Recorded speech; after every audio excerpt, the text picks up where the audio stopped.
Yo, what's going on, everybody? Welcome back to the MGC Solo Showdown. We've got another week full of action for you guys, and we're ready to get started, actually, in just a minute.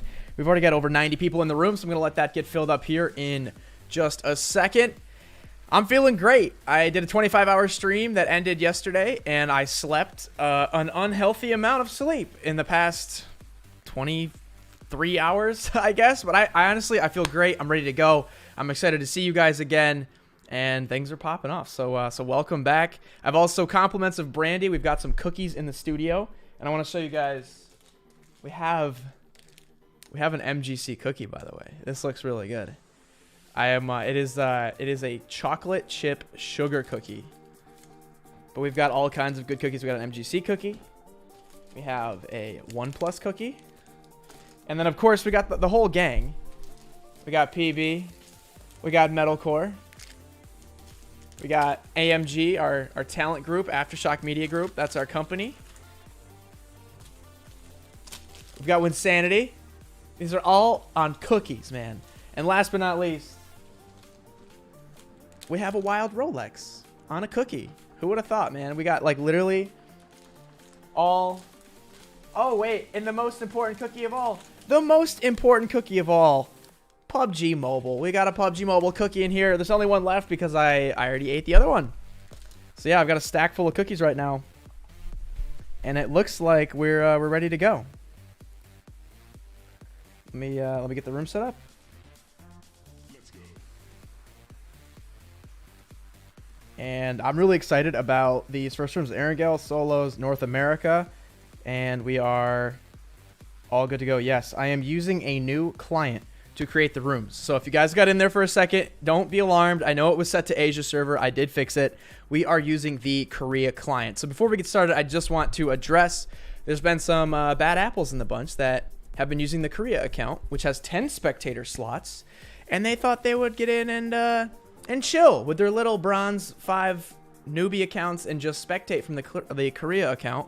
And honestly, they on the North America client, there's only 2 spectators, so I wouldn't see that we'd had these 8 little scrubby criminals in the room. Not 8, sometimes it'd be 1 or 2, but yes, we are using the Korea account, so I have kicked all of the guys that don't want to play by the rules. So I'm really excited.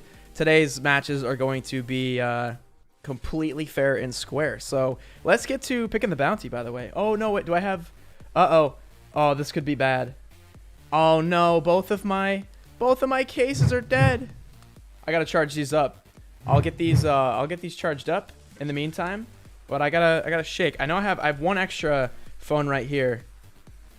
I'm just gonna pick a random number for the first one. Unfortunately, this is what it's come to. I don't know, between 1 and 100. Let's go with, I don't know, 62. Let's do 62. So we're in the plane. Now we go to bounty pick screen. We're doing 62. Looks like last time it was 60. Who is 62? YouTube Kylex. All right. YouTube Kylex is the bounty, so we will spectate him with our bounty cam. And we are good to go for the first match here. YouTube Kylex is the bounty. Let me pop that in the Discord server so everybody knows. YouTube Kylex. There we go. All right, let's check out our plane path here for the first match. Coming over military base and is going to be over shelter and mansion as well. And it looks like our bounty may be out of the plane. Question is, does he know that he's the bounty? I tried to let him know as quickly as I could. He has some money on his head right now. If you guys are wondering the format of our tournament today, check it out on the left-hand side there. You can see that we are playing for a lot of money here in just this one match. Right now, we are within the top 100. So our bounty has 20 bucks that he's won, earned. I almost said winned, earned and won. But can it go higher? That's the question. If he can get to top 75, you see that money goes up to $40. If he gets to top 50, it goes up to $50. And on the other side of our little chart here are the hunters. That's everybody else. Right now, if they can kill YouTube Kylex, they're going to get 50 bucks. But the longer he survives, the more that their money goes down. So Kylex is looting up at a compound right now, and it does appear that we have somebody else at this particular compound. That is Fugly Hane, another regular here in the solo showdown. Let's see if Kylex can get looted up, at least for this first fight. He's got himself an Uzi, and he's looking pretty good. We're gonna leave him alone here just for a little bit. Let's close this map and check out some of our other players here. Looks like Evedu Nord. Oh, we still got the Mythic Zeus. the plane thing is stuck on the screen. You love to see it. I guess Mythic Zeus is just getting a little extra shout out here for the first part of this match. Let's go check out where everybody else is. We got a lot of people, it looks like. Oh, I saw multiple vehicles. I'm like, this is either 2 guys in 1 car, or it's two guys in 2 cars. But yeah, we've got a UAZ chase off happening right now. Oh, Bounty getting some shots off, hitting Fugly Hane. You can see Hane is down to about 20 HP. Kylex knows he landed some good shots, so he's going to go on the push, and he's going to take him down. Yo, the Bounty today actually getting off to a hot start here. I love when you see the Bounty actually putting in some work, getting those kills, being a little aggressive. Not always do you have to just hide and camp and drive, but, you know, if you want to win some money, that may be the way to go here. So now that Kylex has gotten this compound secured for himself, let's see if he gets looted up a bit more. And the most important part is, does he have the wheels to keep going and get away from the rest of the fight here? We do have a bit of a delay on the stream, so people will be checking him out and trying to see if they can get a kill here. Let me switch over to him real fast on my one phone. I want to turn up the brightness here. The brightness is particularly low. There we go. DTK Taserface now in the UAZ. We are down to 88 alive already. Looks like Pachinki has a handful of players, as always, and Yasnaya is a place that I personally did not like for a large part of my PUBG Mobile career, but I have been liking it a little bit more, especially for competitive matches and, you know, playing up in the ranks, and especially in an event like this. It's actually a pretty good spot to go. Lots of loot, and there's so many buildings that you can land here, and there could be other players, but you're still relatively safe here. TMJ running through, waiting for all the buildings to load in. You're just floating in space. There we go. In the apartments and across, it looks like there was another player potentially in this apartment to the north, or to the south, actually. He may have gotten sniped, though. There was 100% a player right here, and I don't see him anymore. He might be gone. He might have died. Back to the map right now. It is a very central map, by the way. Not very far from any of these players to get in, but we do have, yet again, Bob making a run at Spawn Island. Let's see what she can find up here, and can she survive long enough to get back to the mainland? That has been the problem for Bob thus far, is not having a boat or not having enough gas in the boat, being forced to swim, and as you guys know, you cannot med in the water, so even if it's that first zone that doesn't hurt too much, you gotta swim like 2 kilometers. It is a very, very far distance to swim. And even in that first zone, you can get taken out without being able to heal. So hopefully Bob can beat it this time. Let's go look at Kameshki. We actually have about 4 players here at Kameshki right now. Mill. And we've got Jinro Soju with the M4. Hearing some footsteps outside. What's up, Aritzi Hernandez? Am I streaming on Trovo? I should be. I think I am. Oh, and Jinro going up against Mill, getting taken out there with, looks like the Thompson. Not sure if Jinro had a vest or not. Definitely did not have a helmet, so clearly not having the armor necessary to win that fight. We've got, I think, 2 players left here. Kameshki starting to thin out just a little bit. Let's go check in with our bounty. Looks like they decided to find a nice place to lay down and hit the deck. No immediate threat, but can some hunters snuff them out, come over and find Kylex? He does not seem to be moving too much, so he might be easy to find here. We will see.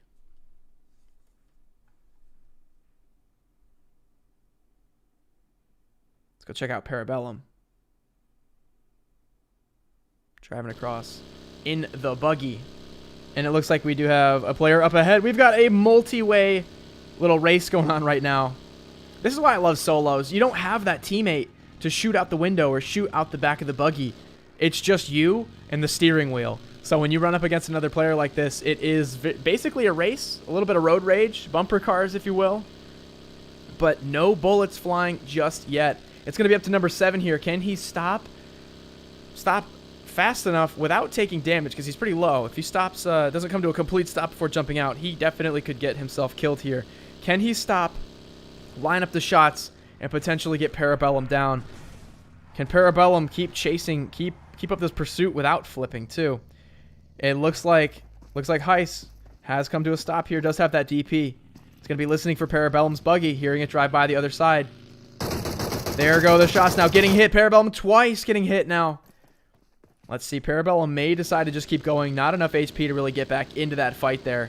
Probably a smart move. We've got another player potentially driving past our bounty right now. You see Kylex listening through the wall.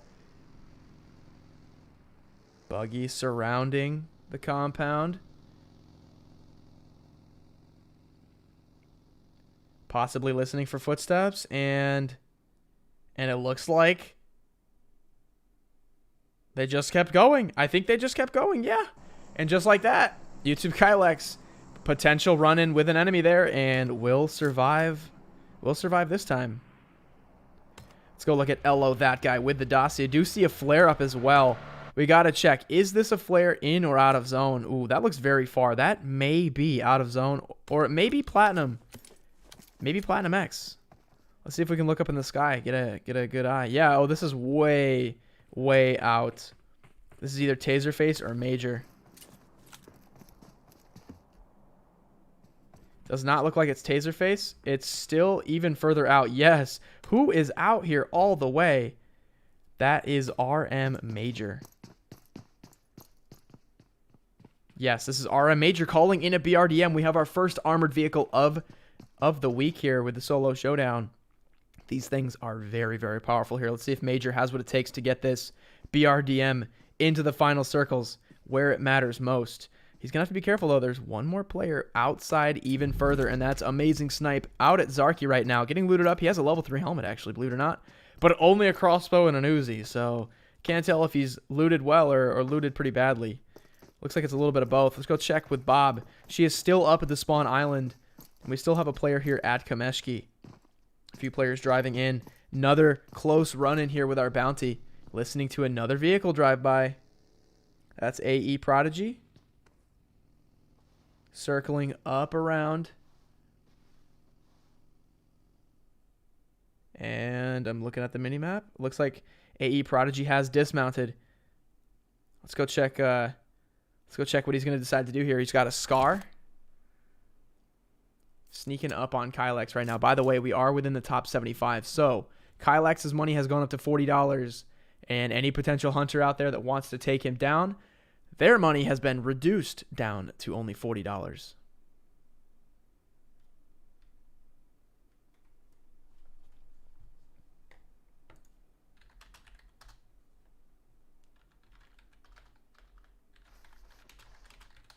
There we go. Just typing some messages to my Trovo friends. Back to the fight here. Prodigy. Oh, man.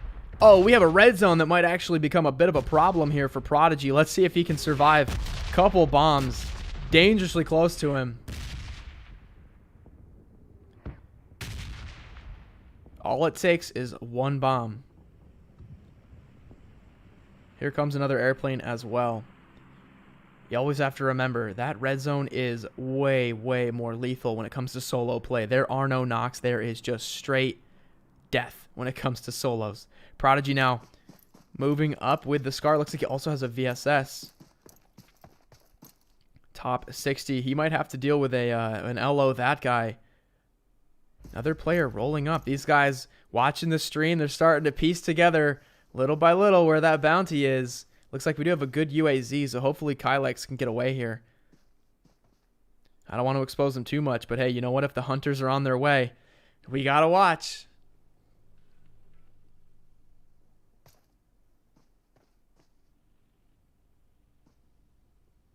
Another car in the back. That's Beery 5911. Going by with the buggy. Yeah, all these players starting to get a feel.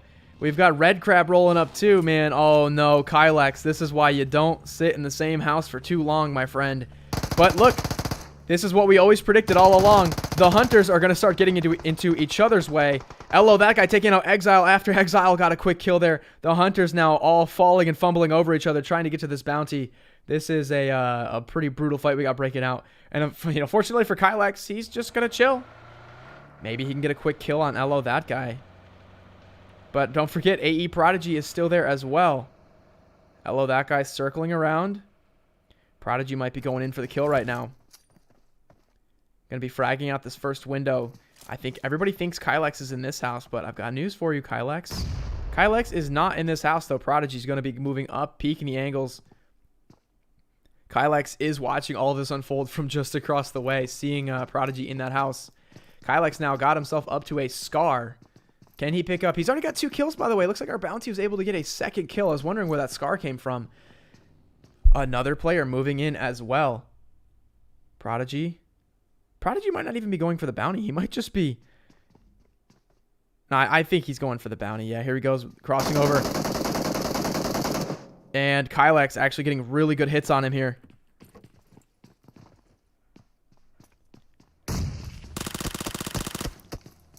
Kylex playing very well here. Has to go for the first aid. Prodigy went with the first aid. Prodigy's now going with the push. Oh my god, and Kylex getting the kill on Prodigy. And he goes down by Beery. Oh, so close. So close for our bounty here. Kylex going down in 52nd. Super, super close. You can see how close they were to top 50. But in the end, 52nd place is where they go down. Beery 5911 will be the hunter of the match, grabbing himself $40. And it does look like $40 as well for our bounty. So well played. Nice job. That was a really tactical and intense fight that we have not seen around the bounty for some time for sure. So let's make a quick note of that here.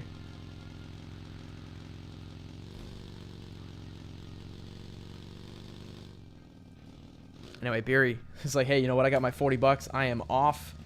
And going to try to win this thing now. Try to get an extra 50 bucks. And Grandal. Here's another strategy that we've seen before. It may work. Oh, he also busted out the camo too. You'll love to see it in the bush. Oh, he's got somebody pretty close to him. Siska Cav over here at the compound at the side.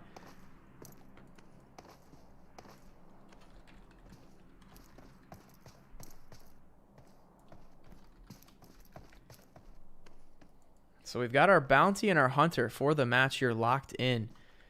Can we get the top 3 placements now? That is what we're looking out for. Even if you are the hunter and you get the cash, you can still win the match and get, well, even more cash. Checking it out, Bob finally off of Spawn Island. She did survive the treacherous path across the water. Looks like she's got a motorcycle, plenty of meds, going up and around Stalber now. We have ourselves the 3rd circle, I believe. 3rd? Yes, that is the 3rd zone. School down through Pachinki, and that seems to be it. Real Primate as well, driving across. Lots of motorcycles in play right now. Everybody rotating in to try to get into zone.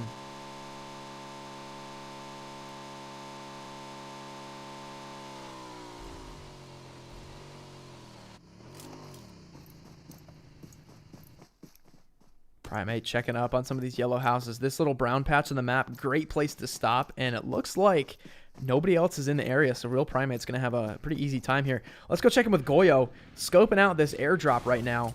Either he's going to go for it himself or he's going to camp it out. We have a DBS, but more importantly, fresh level 3 armor, helmet, and a ghillie suit to boot. Let's see if anybody can get out there and grab it. I'm sure that Goyo, once that red smoke is gone, he may go for it himself here once it no longer looks like it's a threat. Pachinki, though, having even more players moving in over time, one of them being Parabellum. Driving around the southern tip of Pachinki, might go up through the city, coming up to the sniper tower, and there is somebody in there. Oh, Parabellum almost flipping the buggy. More shots coming in. Back tire popped. 2 HP for Parabellum, running for the bush. Oh, and not going to get away. Very unlucky there for Parabellum. Just was not their match. Let's go check in with our killer here. That was VNQ Zetsu picking up their 2nd kill, and it looks like Zetsu now has a little bit of loot to go collect, but the question is, can he get over there? Juancho up into the roof. I think this is the same roof that, no, Goyo. Goyo is in this building. but he is down in the shed. So now I've got 2 players here. Goyo going for the long frag. Let's see if he can make it. There's the toss. Not quite far enough. Might have hit that wooden box in there and blocking the frag from getting all the way to Juancho. Goyo now inside. He's going to be going for the push.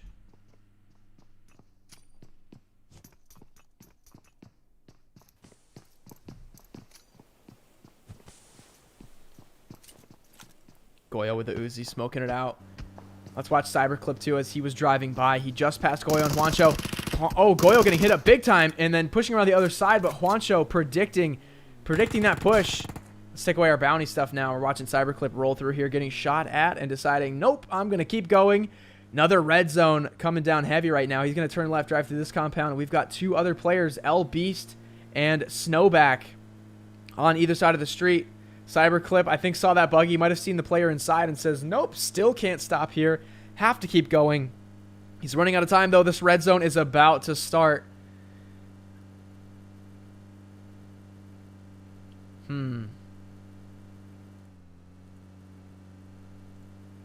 Yeah, very risky play for Cyberclip, who is looking for a home right now. Not a lot of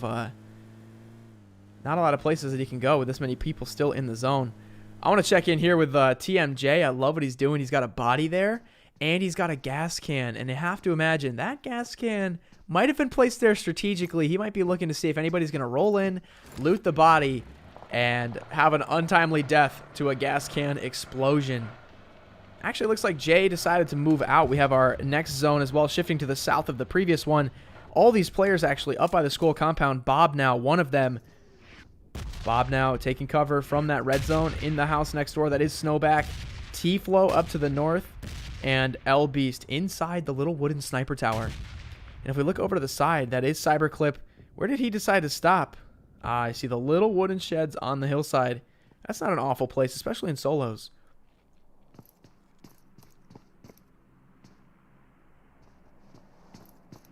So Bob, fresh with all of her Spawn Island loot, looking to get into the fight here. Has not seen a lot of action given the very unconventional path she took so far in the zone. But she is in circle, and she is, with all these other players, not in the next circle.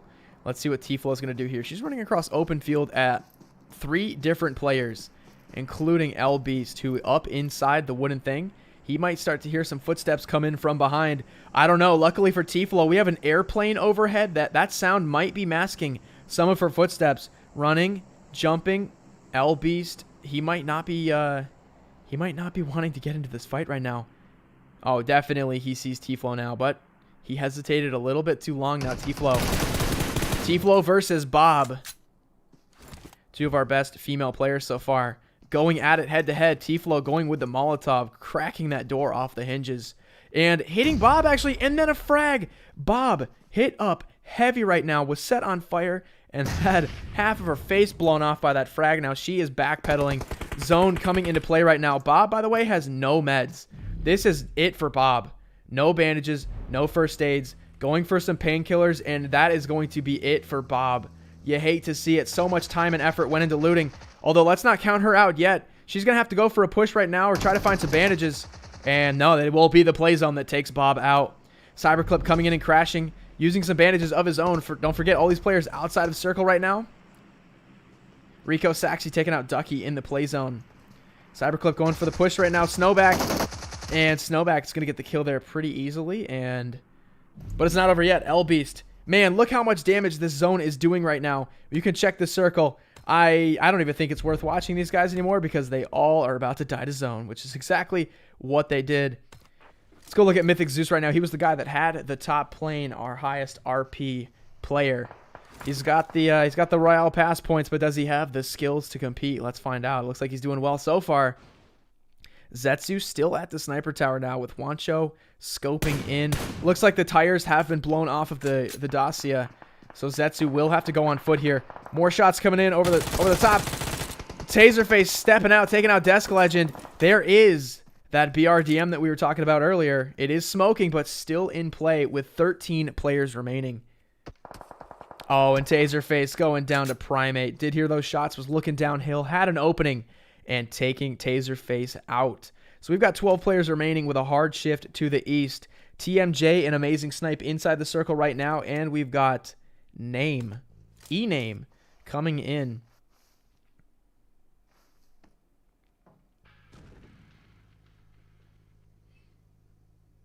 So E-Name now rotating up and in with the UAZ. 12 players still here. Couple shots coming from TMJ with the DP. Looks like TMJ was taking a few little shots at the gas can, trying to get it weakened up. Looks like one bullet ought to do it. He's baiting shots too. I love it. I'm giving away your strategy, Jay. I'm so sorry. He's baiting shots, hoping that people come over into his building, and then he wants to kill them with the gas can. I almost guarantee you that's exactly what he's trying to do. And you know what, Jay? If you pull it off, man, that would be top 10 MGC moment right there. The bait shots, the gas can kill. He has this whole mastermind planned out. But can he do it? That's the question. Juancho, driving past, saw the car, but he saw the body, so he's thinking about maybe do I stop and loot? I don't know. Oh, man, is Juancho going to be the dude to fall for the trap? Seeing that purple Dacia, though, is giving away his position for sure. Another player driving around trying to figure out where to stop. Looks like the old good old-fashioned car parked next to a tree strat with the smoke out. This is what a lot of people decide to do. Mysterious X now firing off some shots towards Real Primate. We're down to 8 alive in this first match this week. Send it now. I think firing at Zetsu probably, yeah. Zetsu trying to get away from that sniper tower. Having trouble. Oh, well, looks like Zetsu actually was able to get a UAZ. Firing back at Send It. Fear Shub now moving up and into TMJ's compound. Switching to the Uzi. Oh, he heard and saw Jay. Here we go, Jay. Oh, dude, Jay wants it. Jay wants this gas can kill so badly. Oh, frag into the room, but Shub was protected by that brick wall. Here we go.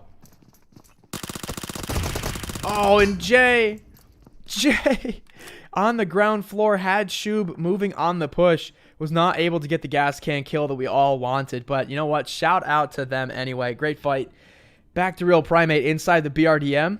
Just chilling on the edge of zone. It's the best place to be if you're playing in solos right now. But it is smoking though, so we'll have to see if it can survive to the end of this match. Zetsu coming out with a smoke. Looks like they rotated in with their UAZ. Send It now taking some serious damage for the zone. Trying to move in on their own here. Rico Saxy over on Juancho with the M249. 69 bullets in the chamber. In the mag, I should say. All right. We got Primate now pushing up. Fear Shub going down. Primate getting hit by a frag actually from the back. He's going to go back and over and into his BRDM. We've got 4 players left. 3 of them in zone, 1 of them out of zone, but he does have a BRDM. So will that be the game changer? Is that going to be the deciding factor here late in this match? We will have to wait and see. 3 players remaining, or 4 players remaining, but 3 of them will get cash. So one of these guys has to walk away empty-handed. That's just the way it works. Who's it going to be, though? Rico Saxy behind the tree, smokes up with the M249. You can hear that frag bouncing a little too far. Not going to clip him. Zetsu has up to 5 kills now. I'm worried about this BRDM. He's going to have to drive into the zone. Let's see if anybody sees him on his way in right now.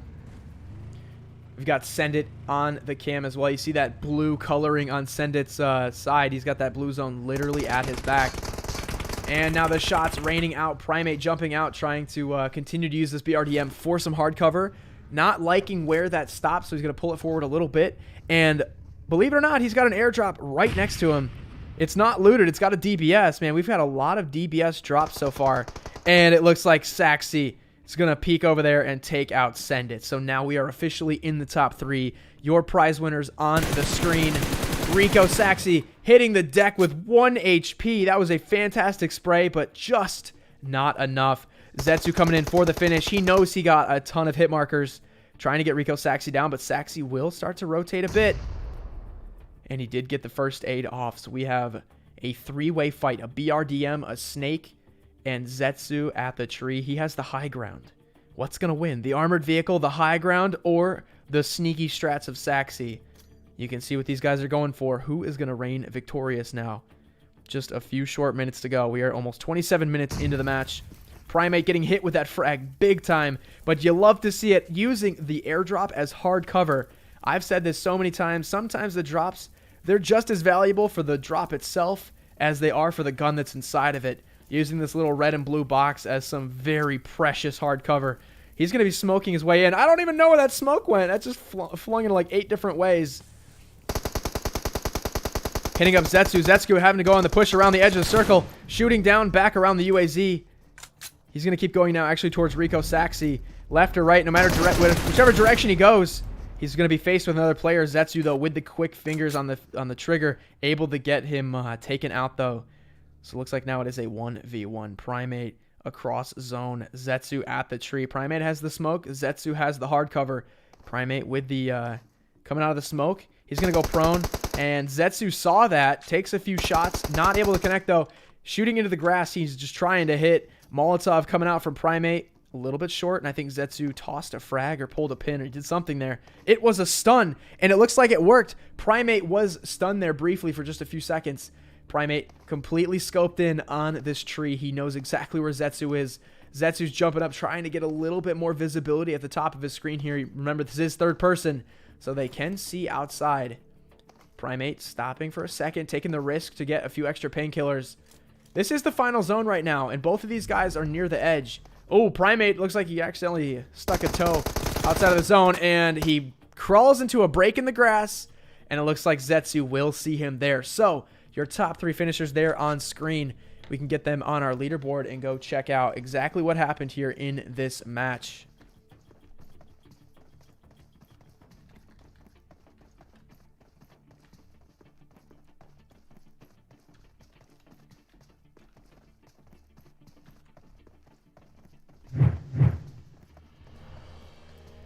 And here it is exactly. So Zetsu getting first place there with $50 for him. Real Primate grabbing second place. And Rico Saxi going down in third. So congrats to Primate. He had that BRDM. Looks like he was able to make it into second place with it. So not bad.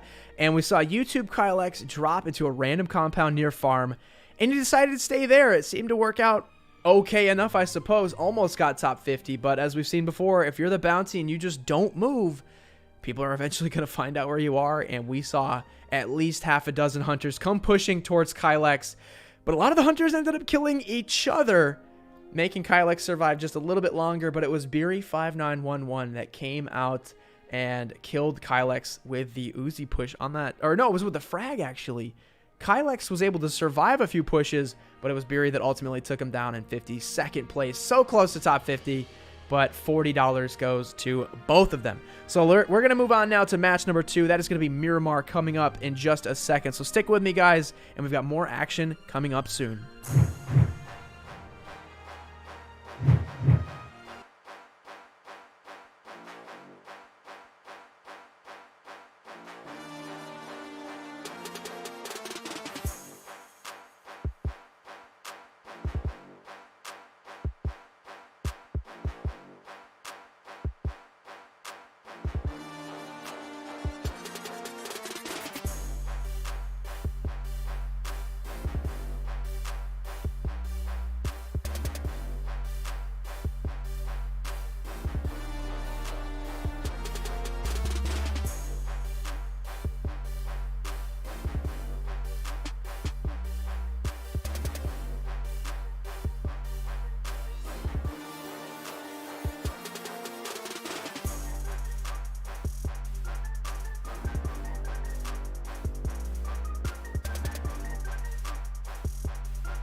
All right, we are back after a pretty eventful first match. It was good, but I'm not gonna say it was the craziest match I've ever seen. I think we got a little bit more room for improvement there for an extra spicy Miramar match coming up in just a minute. We've got, oh, we actually have 100 people in the lobby, so I'm just gonna check it out here. Solos Miramar, 100 people. Oh, and everybody had the map downloaded. That's fantastic. I still don't have my phones charged, so unfortunately, on the beautiful MGC Valor gaming case, it is dead. These are iPhones. These are not OnePluses, so their batteries are not nearly as good, and they die. So I'm gonna have to get those charged. I did not have time to go get it charged, so we're just gonna have to pick another random number. Let me download. I could download the same app actually. How about we do that? Let's go to the Play Store here. We're gonna type Pretty Random. That's the name of the app. It's actually a very fancy app for what it can do. Pretty Random. Random number generator installing, and it's got to be like 1 megabyte. So we're going to the bounty picker screen here. I'm going to open it up. Unfortunately, the Android version does not have the shaking ability. We're going to go 0 to 100, and oh, it's very bright. Very bright. Turn that brightness down. Now you guys can see 0, 40. It looks like it's 49, right? Let's turn that up a little bit. Turn the brightness down a little too much there. There we go. Number 40. Yes, 49 it is. So let's go to our bounty picker screen. Number 49. Congratulations. We're about to find out who you are. We got a full lobby. So there absolutely has to be a 49. And there is. It is CSI Hurricane. Match 2 bounty is CSI Hurricane. There we go. Put it in the Discord server. So we are ready for everyone to hunt down Mr. CSI Hurricane. Let's check out this plane path, by the way. Where are we going today? Impala up through La Cobreria. Oh, the new ruins. Oh, the new ruins are finally in a path, man. I feel like we have not been able to see some juicy gameplay up at the brand new ruins.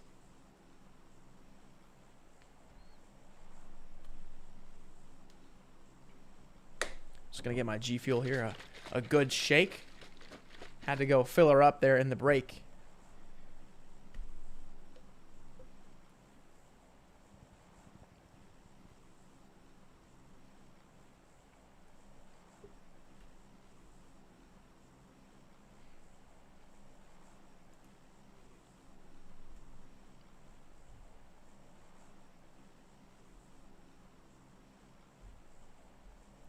All right, and if you're wondering where my other angle is, it is a red crab just flying into a, what is this, a cube? What do you call that? It's not a crate. It's not a barrel. I don't know.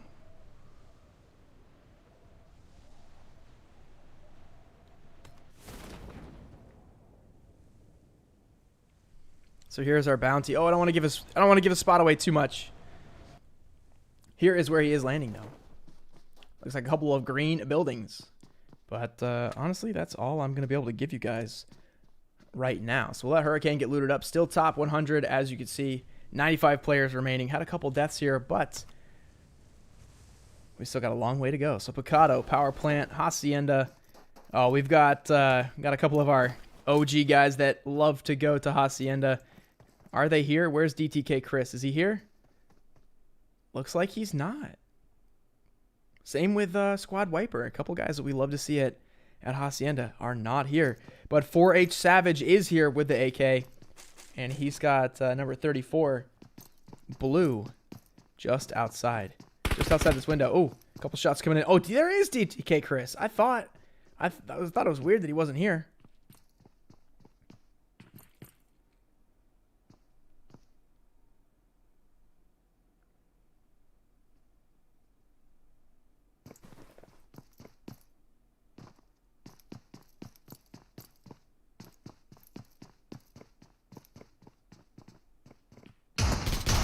Oh, Desk Legend there getting some shots on Silent Snipe.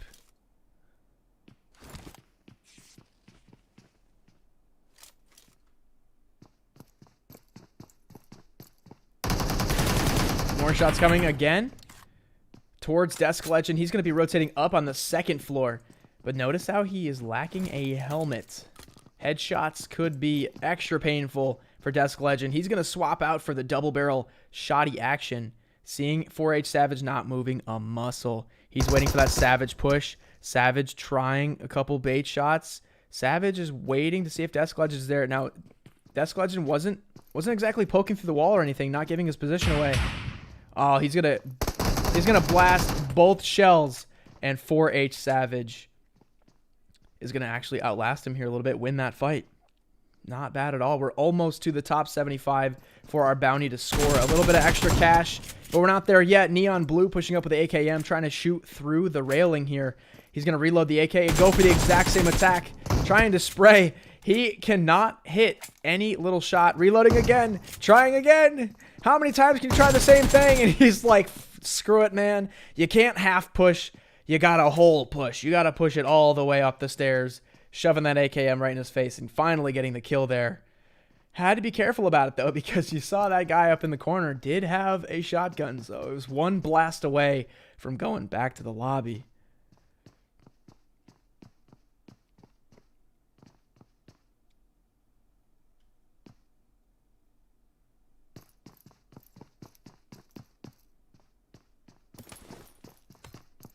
Let's go check out here where the rest of our players are. Real Crazy Kev with the chicken outfit, snaking around with an S12K. And the reason that he's interesting to watch right now is because we've got Red Crab in the same exact place, also with a shotgun. This might have a little 12 gauge battle coming out here in just a second. 79 alive, and by the way, our bounty, Mr. Hurricane, is flipping a Murado down the mountain, so hopefully you guys are able to find him here. He has been a pretty skilled player week after week, so it's going to be exciting to see what he's able to do now that he's the bounty. He had a pretty good start. Looks like he's got a level 3 vest. He's got the vehicle. He's got the girl. He won the homecoming championship football game, dude. Hurricane, he's set, man.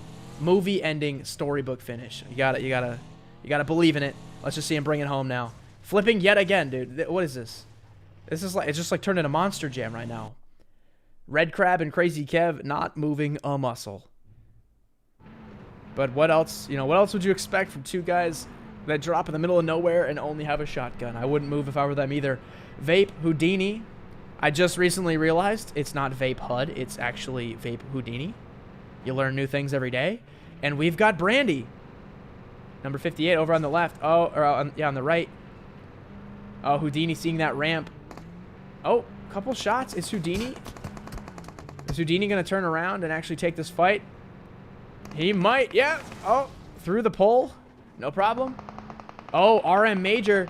Oh, RM Major getting clapped by Brandy. So Vape Houdini now. He's going to move in. Checking the mountain up above.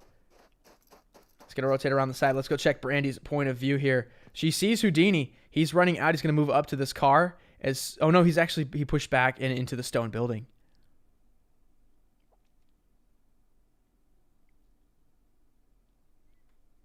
So Brandy taking out one. Can she take out two?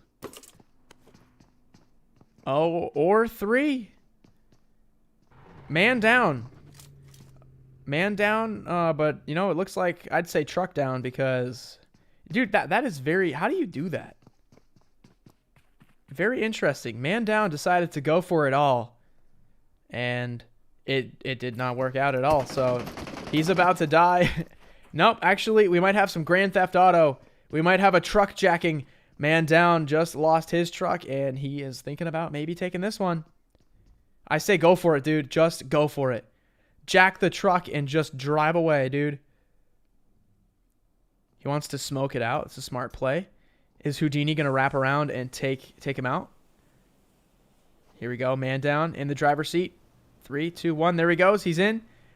And he's off. Vape Houdini just got hoodwinked. Oh! Are they going to escape? Oh, man, Houdini. What's he doing, bro? And it looks like Brandy took him out. Man, Houdini just got... just was the victim of a little trickery there. Oh, this is our bounty, by the way. This is our bounty. CSI Blizzard. Oh, no, that's not our bounty. My bad. This is Blizzard. This is Hurricane. I was going to say, wait a minute. How did we get on the bounty cam? And how did the bounty end up in the middle of the street being pushed by another van? How many vans does it take? And now it's ADP Exile. We've got a 3-way van pile up. And Exile back in and still going.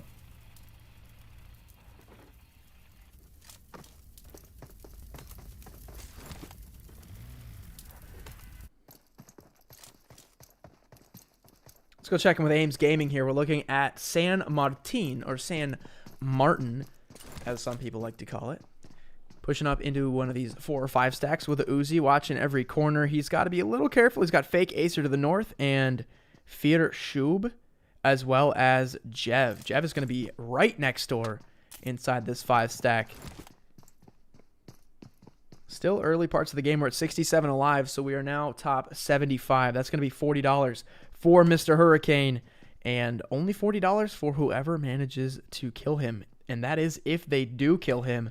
I've got a feeling that the bounty today, especially Hurricane right now, never mind, I may have spoke too soon. Hurricane's literally getting shot at. This might not work out actually for Hurricane. He is going to get passed by the zone, so little tip right there for you guys. Hurricane is outside of the circle. He's got somebody, I think, behind this tree. Who is that? XTF, I want to say Afro. Here comes the peak. Is Afro going to get that headshot?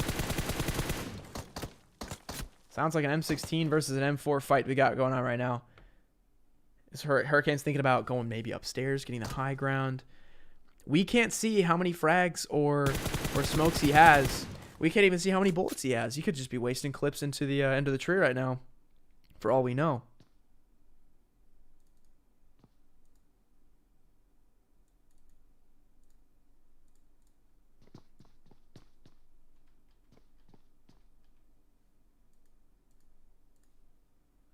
This is a pretty tense moment that we've got going on right now. There's a lot of money on the line right now. This is a potential $80 play. Even more if Hurricane can escape and get his way up into that top 10. Which, like I've said, we've never seen a top 10 finish for the bounty ever. Just top 11. We've got somebody get 11th. Peeking that tree now finally. The question is, does Afro have any meds? Is he prepared at all to take this fight? He's got a mutant, by the way. Here comes the rotation. I'm pretty sure Hurricane sees that, yes. He's going to push up because Afro is fairly exposed right now. There it is. Hurricane with the peek and lean. Our bounty getting some blood on his hands. The first kill of the match here for our bounty. You love to see it. Back-to-back matches. Both of the bounties have done a bit of killing themselves, trying to dig their heels in, stand their ground, and they say, you know what, I'm not going out this early. And that's exactly what Hurricane plans on doing here. He's got himself 59th place, starting to get close to that top 50. You'd think it wouldn't be so hard, but I don't know. We have not had many bounties get top 50, especially last match. Coming close, getting about 52nd place. So now Hurricane's got plenty of vehicles at his disposal. Not many people near him, so we're just going to let him go do his thing, and I guess we'll check back in with him once he gets top 50. Back over to Siska Cav now. This is in Picado. Looking down, he's on top of the 5 stack, and he's got Bacon and Snowback to the north of them. We do hear some shots in the distance. Let's check out this next rotation of the zone. It is going to be very centrally located. Los Leones still in just a bit up through Hacienda. Power Grid over to Minas Generalis.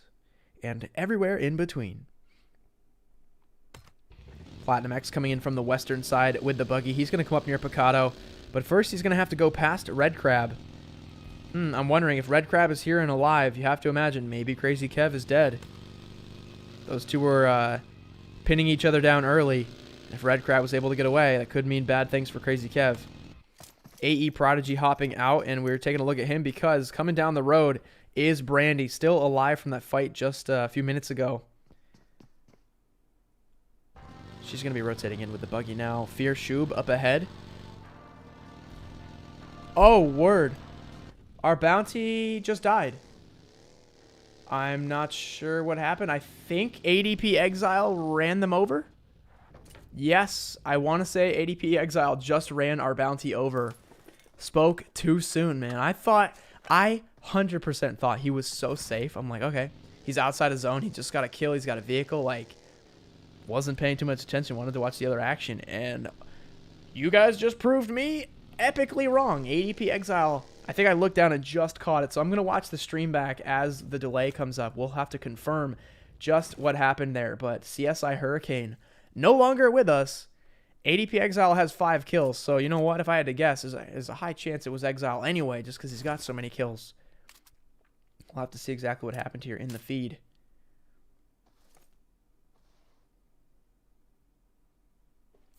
This could be potentially $40. And yet again, another close to top 50, but not quite top 50 play for our bounties.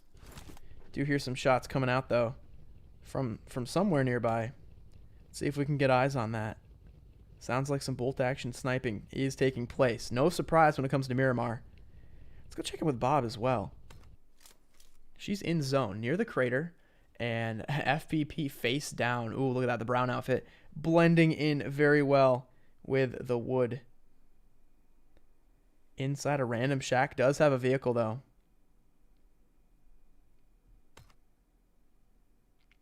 Almost to our top 50 situation right now as we go into the 4th circle. 50 players trying to squeeze into this zone is going to be very tight. It's going to be interesting to see if we have a couple people here die very soon. All right, I'm watching the stream right now. We're coming up to it in just a second. Going to see once and for all who killed the bounty. Who's getting the $40?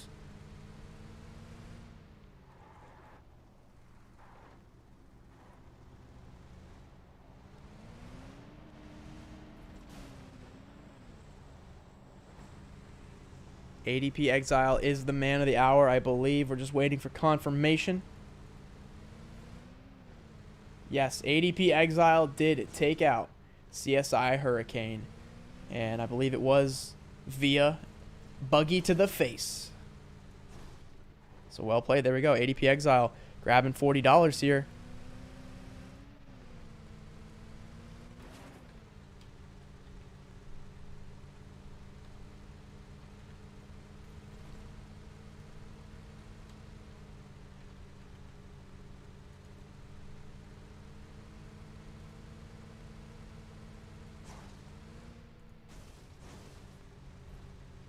Here's LO that guy driving up near. Oh no, correction. It was, I think it was with an M4. ADP Exile actually took him out with an M4. So well played there. LO that guy hopping out, taking some shots with the Uzi. And it looks like that player he was shooting at was just to get away had to drive outside of zone. And now LO that guy is in some trouble as his truck is beginning to smoke. This is G4L Beast just laying into the side of his car. Oh, you love that Murado skin, man. He is kitted out, ready to go for Miramar. He's got another Murado now. We've got a race forming here in the sand dunes of Miramar. Careful, trying to keep it on its wheels. Is he going to stop and shoot? Oh, you know he is. Can he connect? No, and it looks like they will get away. Let's go check in with them, though. That's SOL Heist. Some shots did make it into the Murado. You do see it smoking. He is going to stop on the high ground, though, with the ghillie suit. Hearing that next Murado come up, L Beast on the push. Not letting this one get away so easily. Let's see if Heist can get eyes on L Beast and return fire. Return the favor. Looks like he won't, but he's got the high ground here. He's got this entire plateau with the ghillie suit, too. So he looks to be in a pretty good position. See if he can make something of it here. There's Beery 5911 in the distance. That was our successful hunter of the last match. So Beery already has gotten $40. Let's see if Beery can get any more today.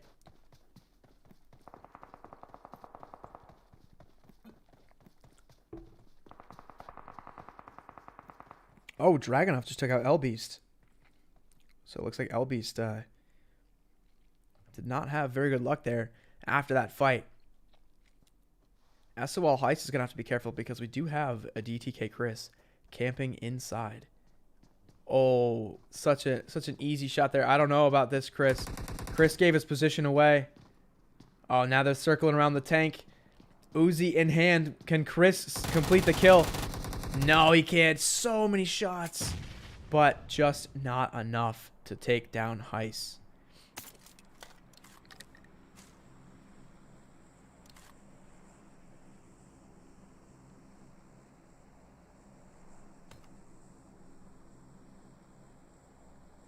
Couple vehicles that were just passing one another here up near San Martin.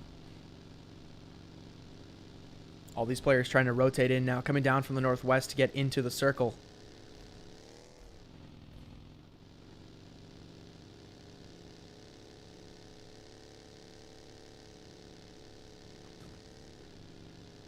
You can hear that other buggy just off to the side a little bit. Snowback doing a good job trying to keep this buggy on its wheels. Trying to decide where to stop. Again, look at all these players, man. Some of these guys, Victory Hotel, having a hard time getting in, very far from zone. Not looking to be very good. That could be a lot of zone damage about to happen there. Parabellum and Bob near one another. We got YouTube Riot looking up at the Murado on the hill, trying to find a path to get into zone here. Has to go north a little bit, but has to also be careful because we've got Naldo prone on top of the building. Dude, oh my god. Riot has no idea. Yo, Naldo, just go for it, dude. Just do it. Bro, that's the easiest kill you're going to ever have in your life. Starting to move. Okay. He's going for the bus. What if Naldo just jumped down and got in with him? Come on, Naldo. This is it, bro. Naldo's been a pretty successful player in previous weeks. I'm so surprised he's playing this passively. One of the things that has to come to mind is, like, does he not have any bullets left? He might be out of 7s. Or is that a Thompson? No, yeah, he's got 7s and he's got ACP that he needs to worry about. No, he had a full clip. He had a full clip in that AKM, man. Could have been the easiest kill of all time. Over to Bob, though. Bob's going to get taken down by Riot, who we just watched push up and away from Naldo. And now here comes Naldo. Up towards Riot. Dude, how bad of karma would it be if Naldo could have killed Riot, decided not to, and then gets killed by Riot? Man, oh, you got to be kicking yourself. Play zone, there we go. Taking out back-to-back players, bringing us down to 23 alive. Ames Gaming getting a kill with the M4 in the feed. Almost to a top 20 situation right now, and there's a hard shift of the zone. Several of these players not in. A couple of them taking heavy damage right now. Dragunov stopping to get the first aid off. Can he get the BRDM in? Brandy in the distance as well. No meds, fully boosted. That is going to be a GG for Brandy. And she just threw her tablet down. You hate to see it. Dying to the play zone. Dragunov seeing that motorcycle. Oh, it could be a faster way to get into zone, but he's like, you know what? Not going to take it. Stopping again to do the first aid. That's the thing about these BRDMs. They come to a stop so slowly. You don't want to risk it. He might drive up a little bit more, take that last one. Honestly, I kind of like to see a little bit of conservative play. It's a good strat for Dragunov. Moving up a little bit further. He may stop and go for another med real quick, or he might decide to just go for it. I think he's just going to go for it. Yeah, well played, because he did see an opening, able to get in. He will stop here and likely take that next first aid. We've got another player over here calling in a BRDM, and I think that's Fear Shub. Let's check. No, it's actually up the hill a bit. That's Naldo. Yes, Naldo loves the BRDMs. He has them, honestly, about 50% of the time. This man is very good at acquiring flares. I think he just drops and he just hunts them down like relentlessly. So now Naldo coming into play. Top 16 with another BRDM on the board. Beery 5911 hiding out in the shed with a buggy and a Murado blocking the front entrance. 16 alive now. Lots of shots. Style up on Heis. Heis has his own BRDM in the back right now. These guys are out of zone. Minute 10 before it goes. Style is going to push up, actually go into the next rock. Trying to close that gap. Seeing Heis peek, going for a few cheap shots. They're trying to connect, get them down low HP. Not able to do it yet, though. Less than a minute for this zone to go. Both of these guys are outside of the play area. Heis close to a few shots there. He may decide to just back off and keep going in that BRDM. Smoke is out, so Style is actually going to use that to his advantage. using his opponent's smokes to his advantage. Very smart play. Able to close this gap a little more. He's going to push up now. He's close enough with an Uzi that he feels confident. He's going for it. Missed the shots. He had to reload. He went for the jumping kill and ultimately could not get it done and died himself. Just goes to show sometimes being aggressive is not always the best play. He had the advantage there, but somehow gets taken out. So over to Nas now. We're officially in the top 10. So 3 of these players walking home with a little bit of cash, but we've still got a bit to go before we get there. Zetsu coming out with the smoke, sees that body, likely trying to get just a bit extra loot here, especially with 2 seconds left. Let's look for that zone to come out now. There is the smoke. Zetsu blocking off the path. He actually is not going to loot. He's just going to go for it. Looks like this zone, they are able to chase it in on foot. Oh, man. Oh, Heist has to take out his own BRDM, try to use it for some hard cover right now. Tube Johnson actually also running in with the zone. Jay taking out BTS Chilled. He is right in the thick of it here in the middle of the zone. Naldo around the corner in his BRDM. Playzone taking out Snowman. So we've got Zetsu, Heist, Beery, Tube Johnson, Jay, and Naldo. These are the final 6 players alive right now. Beery at the rock. Lots of shots coming out over on the side. They're taking some shots at Naldo's BRDM, and they're going to blow it up with him inside of it. That was Zetsu and Jay, both firing at the same BRDM. You hate to see it. These guys kind of working in tandem with another without even knowing it. Tube Johnson just waiting on the cliffside here with his truck as some hard cover. Heist out to the side. Flare getting shot down. Some meme flares being fired off right now from Zetsu. Had 2 flares and unfortunately was not able to do anything with them. Beery getting fragged by Jay. And now it's 4 alive. Tube Johnson rotating around. We've got Heist. Oh, Tube Johnson getting... Heist going for the little prone down the hill. I don't think he expected the prone to kick him down like 5 feet to the left. Unfortunate there for him. Zetsu, Jay, and Tube Johnson. These are going to be our top people. You see that flare caught up on top of the hill. Jay trying to work their way over to Tube Johnson. Might be getting hit from behind from Zetsu. Weird. Zetsu's not shooting Jay at all. Might not see him. Sees him now. Decides to go for the spray. Wasn't sure if he wanted to go for it or not. Did decide to go for it. Now it's Zetsu versus Tube Johnson. We're going to split this up so you can see both of these guys right now. Johnson with the M4, M24 ghillie suit combination. Zetsu rocking the M4 VSS. This could come down to a difference of helmets. It's a level 2 on Zetsu. Tube Johnson fully level 3 kit. No, level 2 vest actually. Johnson working around the outside. It's Johnson. Johnson has the ball at the 40-yard line. Comes a Molotov over to the left. Nice throw. Frag there. Look at that. Trying to force him over with the molly and then frag one of the few places that he can go. Frag. Oh, there's a frag right there. Zetsu might get hit. No, narrowly avoids it. You could see that frag laying there in the sand. Johnson throwing everything he's got. He's leaving it all on the table here. He does not want to go away. Oh, there it is. And Tube Johnson winning the game, clipping Zetsu's head there for the last couple of shots. Well done to all these guys. So we had Tube Johnson getting the chicken dinner. Zetsu getting 2nd place.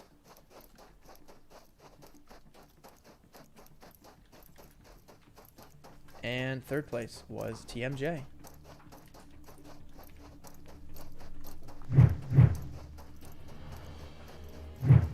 Yo, let's go. 1 second. Tube Johnson winning the match. VNQ Zetsu was 2nd place and Jay at 3rd place. Exile taking out Hurricane. $40 each. And you might be wondering why I'm talking so fast. Congrats to all these guys. I want to give them their due congratulations. But I also, after all this time, get to eat my first piece of my birthday cake. I got a cake hand delivered on stream yesterday, and immediately after the stream, I was so darn tired that I couldn't even eat anything. I just went to bed. So now, after all this time, I got the one piece of the cake that has my name on it too. This is a big cake, by the way. So I'm gonna take the first bite of the birthday cake. There we go. I got a bit of the N. Oh, that's really good cake. It's like a rich cake with like the buttercream frosting. I love buttercream frosting. It's the best frosting. Yep, mine too. There you go. This is the diet of champions. Birthday cake and G Fuel. This is what you wanna eat if you're a champion. An MGC elite. That's the diet of the MGC elites. Anyway, now I'm gonna go ahead and get the room set up. We got Sandhawk coming up next. Congratulations again to everybody on Miramar. Let's get the room set up, and I'll be back in just a minute.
All right, we're ready to go here for match number 3. Sandhawk coming up. We're going to pick the next bounty here in just a minute. Want to give a shout out to MGC for throwing on this entire MGC solo showdown. If you guys don't know who MGC is, go to mgcgaming.com. All of their products are available for you guys to check out in the shop. They've got phone cases. As you can see, I've got a couple of the cases here, right here. These are the Valor cases. And I also have, and I think I'm allowed to share it now. So before I share it, though, I do want to say it's not in the shop yet. It's coming soon, hopefully by the end of summer. So don't get like your hopes up like that. You can go buy it like right away. But we do have the new Aura case that I've been using now for actually quite a while. I've been using the case, and I can finally show you guys what it looks like. This is a prototype. This is for my iPhone 11 Pro Max. The triggers have been changed a little bit so that they're more inside the case. It's a better design, I think, or not a better, but like a different design from the Valor case. It's a little bit more like enclosed in the top of the case. So I personally like it a lot, and one of the unique parts about it on the back is you get these cool skins. You can see the MGC logo right here. We've got the new skin, and what I love about it is like if you have you know, like a personal skin that you want to use on your phone, there's a lot of different skins out there that you can buy. You can put it in here and put your own flair inside the case. This, of course, is the MGC skin.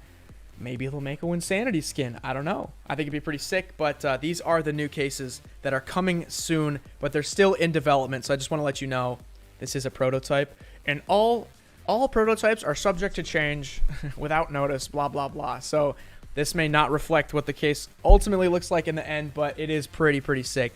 So I've been rocking it now for several months, actually. But yeah, same technology, triggers, and the glass screen protector, all that cool stuff is a part of the case. So be on the lookout for that to come hopefully by the end of summertime. But all their other products in there, the comfort cables, it's like a 10-foot or 8-foot cord, braided right angle charging, so you don't have the cord sticking out, like super annoying. Like I don't like using my iPhone because it's like kind of crappy, but it's the only other adapter I have to do 2 phones. I have got one for the OnePlus, and then I have to use the second adapter here. So like this cuts into my hand. You see how that works? And it's like short and super annoying. They've got these nice right angle cords that go straight down, kind of like this one over here. I have it going straight up, but you can see it's a right angle, so you can still hold the phone. This also is one of their products too. It's another adapter with a cord. Look how long this cord is. I don't have that annoying white thing sticking out, cutting my hand when I play. I can just play like this and have no problems. And the cord is like 3 feet long. They're the only manufacturer that makes adapters with a cord that long. They're also not for sale yet. Whoops. They're not for sale yet. So for everybody in chat that's always asking me what adapter I use, now you know. It's a super sick MGC adapter where the cord runs all the way over to the back of my desk. So I don't even have to like worry about all this freaking hardware hanging off my phone while trying to play. This is why I definitely do not play on my iPhone. It's one of the many reasons why I don't play on my iPhone. So yeah, hopefully the MGC adapters will be for sale as well sometime soon. So for all you content creators out there, even if you're not a content creator and you just want to like the adapter itself, I don't know if I can show it here. It's a little hard. This is the adapter. It's got USB. It has HDMI. It has Ethernet. So if you guys want to play on an internet connection, you can plug in an Ethernet cord, like a wired connection for your phone. And it's got USB type A. So if you wanted to plug in a nice like USB headset, you can also do that as well. So if you're a pro player, or if you're, just take PUBG Mobile or mobile gaming seriously, or you're a content creator, you can get an adapter that has HDMI, USB A for headsets, and Ethernet for a wired connection. Like if you're like playing in PMPL or something, like these products are amazing. So I can't wait for these to be on sale because I know they're also going to get sold out just like the claw socks were. So anyway, that's what I've been using to stream. Just want to give them a shout out on all their amazing products. And if you guys want to pick them up, mgcgaming.com. And of course, everything that you buy will come with a ticket for you to become an elite member. So if you're enjoying this tournament, you want to, participate, you can go to the website, mgcgaming.com, buy something, you get a code with the product when it ships, enter that into our Discord server, which is also found on MGC Gaming's website, and then you're in the elite chat. That is where we share the IDs and passwords with all of the elites. I see somebody asking a question that says, does the case not make the phone overheat? Both cases, by the way, whether the case is Valor like this is their first design that they've done, Valor. You see these holes in the back of the case? These help prevent it from overheating. They've done actual thermodynamic testing. Like they've done heat testing, and these keep them much cooler, keep your phone much cooler than almost any other possible case. This right here is, I think the back is like a metal plate that helps dissipate the heat. So it pulls the heat out of the phone and helps it air out, almost like a cooler would for like a CPU or something. So it helps keep it cool. They've got all the data and like the thermal tests and everything that actually like scientifically proves it. But yes, these phones do help keep your phone cooler. Your phone may get warm naturally as it would with any case, but this just helps it stay cooler longer. So let's say with another case, your phone screen might dim after like 15 minutes. Maybe with this one, you might be able to get a few games in there before your iPhone dims. Or you could just get a OnePlus and your screen won't dim at all. You could do that too. But this is the power bank edition of the case, by the way. You do see that nice PB logo on there on the side. And then these are the triggers. These triggers, by the way, they map to the screen. So I can put my aim button like up here. I can put my firing button up here. And then I press these triggers, and it presses the buttons on the top of the screen. So you basically, instead of playing like this, like claw, like with 4 fingers, you play claw up here. This is a good example. I know this one has good clicky triggers. So you click them and you can play. Boom. Super sick case. I really, really enjoy them. I personally, on the Aura case, I've been playing with Battle Prime a ton. I know you guys have seen my my little YouTube channel on the side where I'm playing a lot of Battle Prime. Their case and all their products work really well with Battle Prime and like COD and like those type of shooter games. So I've been playing Battle Prime in bed and stuff, just slaying out with the triggers on top. It's actually a lot of fun. So anyway, I think we're getting ready to get started here on Sandhawk North America solos. And we're good to go. I'm going to lock all the spectate slots. So it's only me.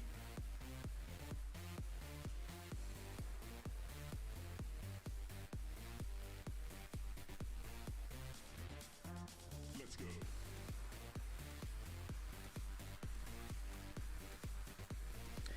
Okay. Here we go. I'm going to go to the bounty screen. I've got one guy that it's not letting me kick out.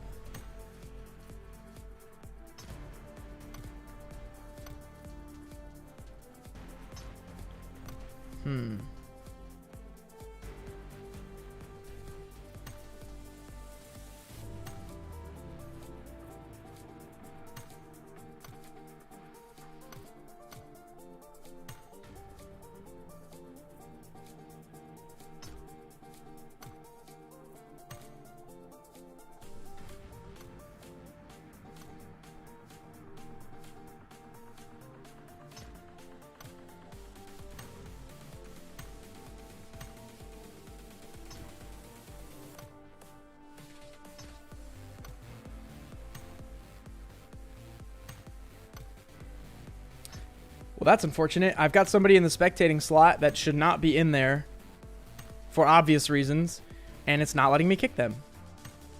So I may have to recreate the room.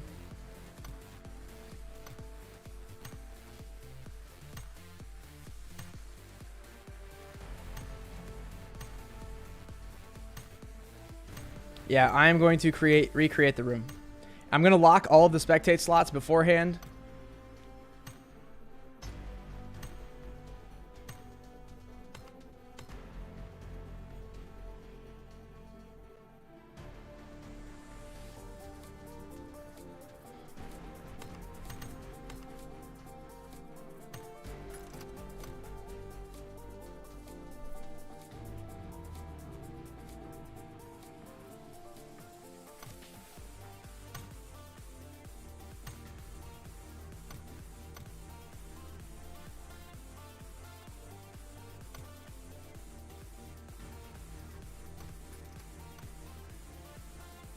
Okay, let me put the room ID back at the Discord server. I apologize for everybody watching. It's always one guy that's got to ruin it for everybody else. Just to let you know kind of what happened. We have on the Korean account there's 10 spectator slots, and on the North America version there's 2 spectator slots. So PUBG Mobile, great job with the completely inconsistent execution of your tournament rooms. Really love how buggy they are, and how awful it is for people like us who are trying to administer several $1,000 tournaments to have such like migraine inducing complications to trying to just run a tournament.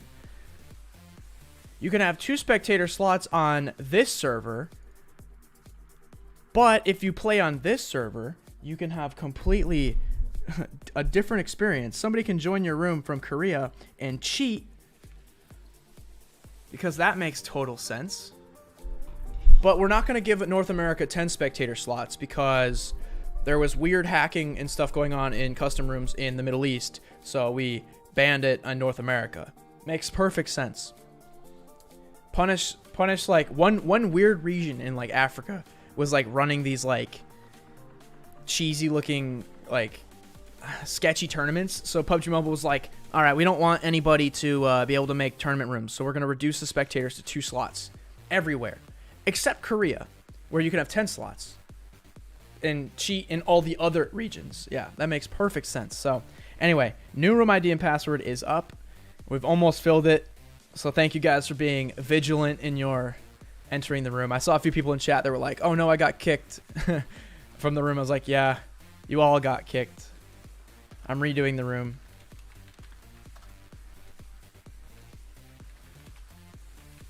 So the guy's name, the one that keeps jumping in, is named G25 Kill Switch, but I have a feeling that it's not actually Kill Switch.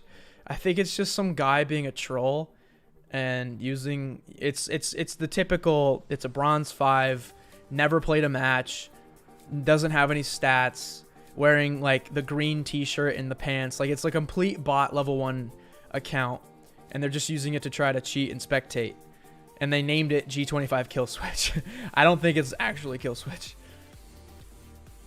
I don't think he's cheating. I don't think anybody would be dumb enough to like make the cheating account be the name of like that's like me making a cheating account and calling it like Wynnsanity 1. Like I don't think anybody would be dumb enough to do that. So I don't think that's actually kill switch. I think it's somebody else cheating. What's up, Floresita Linda? The room ID and password is available in the Discord server of MGC. If you want to participate, this tournament is it's a closed tournament. It is only available for the MGC Elite members. This is not an open tournament to any viewer. If you guys want to play, like I said, we have a way that you can play. You have to be a customer of MGC in order to get in. So now, without further ado, solos, North America, Sandhawk, we're good to go. By the way, that last match, I saw a lot of people complaining about lag. I even saw my own ping was pretty bad. I was really nervous. I was like, man, did I accidentally make like a room in a different server? No, it was North America, and this match is 100% also North America. So I really truly think there's actually just some bad, weird lag going on in PUBG Mobile right now. What's up, Wynnsanity rules? Can you message this stuff in Trovo chat? No, I cannot. I'm not giving the room ID and password to any of my chats. I'm only giving it out to the MGC Elite. So let me, by the way, pick a number. Sorry, I'm kind of doing everything out of order here. We're going to hit not 0 to 100. We're going to do 1 to 100. There is no number 0. So let me... We got number 49, and the next number is 83. Okay. Number 83 for our bounty. And that is... Snowman 82. Alrighty. Match 3 bounty is Snowman 82. And they're off to the races now. Here we go. Plane path coming in over Cow down to Docks. So we'll have to see where these guys go. And I'm going to get my bounty up on the other screen here so we can track them, track their every move.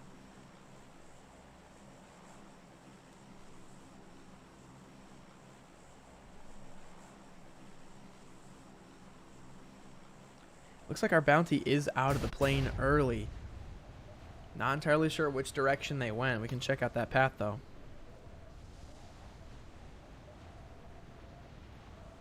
You can see the vast majority of our players deciding to go to the west of our path. It was kind of up a little to the northeast, so it does make sense. A lot of people going maybe near Camp Alpha. Boot Camp for sure. It's really funny. It looks like Paradise Resort, even though it may be the hottest destination of the summer. Nobody wanted to go there for this match, that's for sure. Let's go check out Bacon. Oh, thank God we didn't get that parachute sound in our earphone the entire time. Here is Nas with M4. Oh, TM Kilo getting going to Frieza, aka Brandy, and the kill feed out. Brandy was like literally the second death on the entire game. That was Desk Legend also taking out Fake Push with the M7. Our bounty, by the way, is getting looted up. Looks like he's in a fairly safe location, and we've got 94 alive right now. So the next stop is top 75. Let's see if Snowman can get it done here.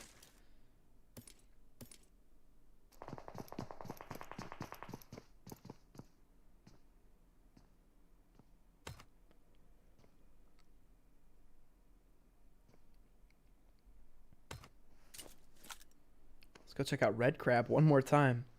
I would have laughed if he was next to Crazy Kev for the second match in a row. Fake Ifrit, Shaylin Lugo, Goyo, Red Crab, Chris. A lot of players here in coming into view. Snowback, Cyberclip. Look at this. All these players all went to each of their own little compounds. Crazy Kev, Primate, True Freddy, Exile, Cyberclip, and Ari, as well as Farm King, all at these individual little clusters of houses. That's so funny how it ended up with one of them each taking on their own little looting location. Same thing here. Dragonoff is at this little compound. Total Threat was here. He looks like he's moving out towards the road. We had a very even dispersion of players.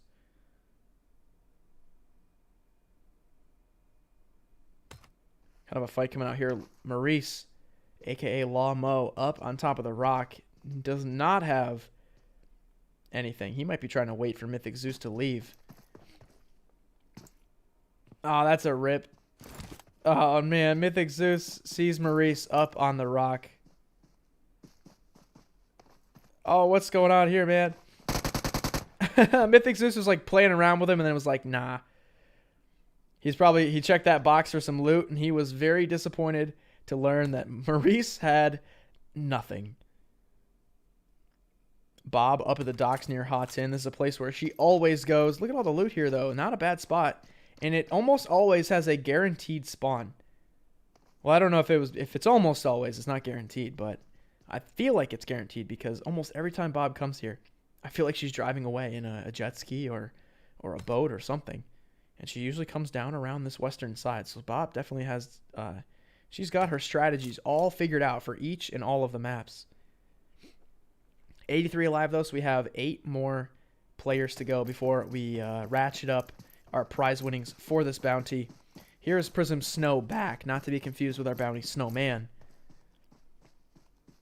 Coming down the hill. Oh, Farm King taking a few shots towards Snow. He's been watching her come all the way down the hill here, but she did get covered behind this rock.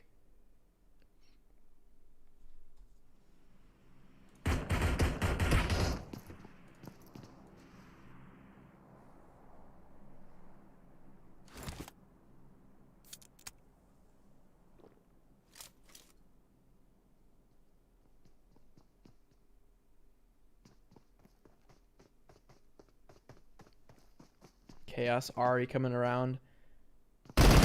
Oh yeah. Farm King tried to take some shots from the corner there. Not gonna work against Ari. Farm King also had low HP to boot. So by the way, we are up to top 75. So you can see now our earnings for Snowman are now up to $40. 74 alive. He's looking pretty safe right now, coming across the map. Lots of cover, a little bit of loot for himself. Looks like M4 Uzi. So yeah, not a bad start for Snowman. Finally, will we get a bounty that is going to get at least top 50, maybe even more? Oh, man, this looks close. Zero coming around the outside with an M4. Got a few shots up on Dragunov. And Dragunov does go down right there. But Zero getting that cheeky third party from Fake Acer. And Acer's going to rotate up the hilltop. Maybe get a different angle on Zero. So this fight is far from over.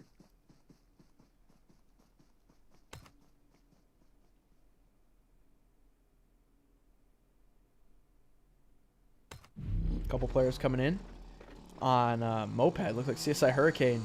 This is our bounty from the last match. Whenever I see vehicles outside of the zone, I always got to check. Is it going to be a BRDM? No, we do have a moped. We've got a truck. Kilo coming out to in the boat to check on this drop, which is already looted. Oh, you know what? I bet Bob got that drop. 100%. I think that's already been picked up by Bob. Let's check the ground. Yeah, it's already been looted. I was going to say there's going to be a helmet and a vest underwater. And unfortunately, maybe that was Kilo actually getting the loot. What did he get?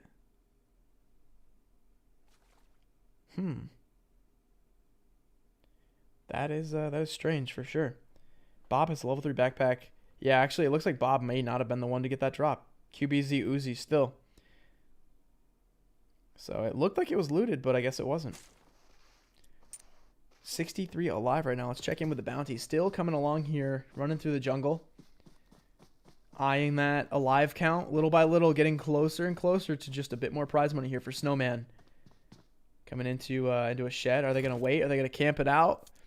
I hope they don't. I hope they keep moving. That seems to be the best strat. You want to move just enough that it's hard to track you, but you don't want to move so much that you're going to inevitably run into somebody, right? And it looks like Snowman decided to keep moving, actually, so I'm glad. I'm liking what I'm seeing here. Oh, yeah, Mythic Zeus driving past Bob. There's that new buggy skin, by the way. We're getting to see that in action. It came in that Car 98 Lucky Spin. I love it. This green metal plated apocalyptic little two-seater. Still rotating around, trying to come to a complete stop. Uh-oh, looks like got stuck here a little bit. Bob in pursuit. No, actually, that's Platinum X. Well played by Mythic Zeus there to hesitate. And I think Platinum X may have run out of bullets. If they didn't, they were about to, because Platinum X kept spraying. But it did not work.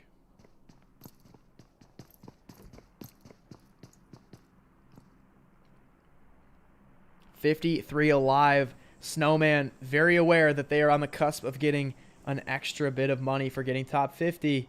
Deciding to hit the deck next to this rock. No, gonna continue moving. Looks like they were scoping out their horizon, potentially seeing any threats if they were to cross the street. Thought it looked safe enough and will now push up into this compound. Still though, 53 alive. Look at this buggy though. It looks so good. It's almost got like one of those like rally car looking like bodies to it. HT Flash now. There it is, our first BRDM of the match, and that is going to be Mill. I love how the that player that we were just looking at couldn't do anything but just hit the deck and let it run by. Because when you're a single player, there's not much you could do against a armored vehicle. So Mill is gonna hop out with the Vector, maybe get some loot. Looks like, but they have to be careful because there's already a player here. TGG Maverick pushing up and in. Vector v Vector. We are also top 50. So many things happening at once. We do have a bounty now that has made it into the top 50 for the first time in a while. Vector clip going into that BRDM. We've also got an M4 clip going in it as well. Maverick is determined to stop this thing in its tracks. Mill is trying to get away with as much health on that BRDM as he can. He's going to get up and around behind the rock and look back at Maverick. Let's see. What's the verdict here? Did they get enough shots? Yes, they did. It is starting to smoke now, showing signs of weakness. Maverick spraying a few shots, hitting Mill again. Mill down to 20 HP. Maverick knows they got plenty of hits. Still getting a few shots into that BRDM, and we are now 46 alive. Check out this zone. Shifting up near Bob, and we've got Jinro Soju coming over in the north in the boat. Not a bad strat. Gonna be stopping out here in the water and possibly refueling, it looks like. If not, just killing some time, honestly. One of the safest spots you can be is going to be in the water. Let's check this out. We've got something weird happening here. HT Flash sneaking around on top of this little island. And I want to say, is this going to be Eva? Yes, it is Eva. Eva du Nord on top of the rock with absolutely no loot. But she's gotten lucky this far. She's gotten a couple circles. It's unconventional to say the least. But hey, it is working so far. Still keeping eyes on our bounty. Snowman running through some of these houses. Made it to 42 alive.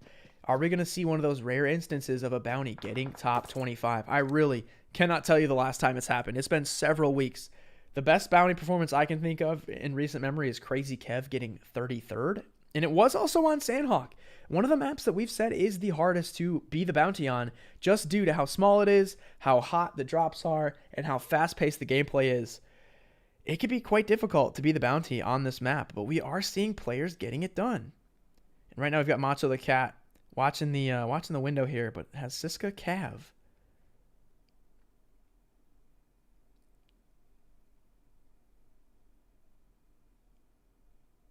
Just had a car drive dangerously close to our bounty. Snowman now inside.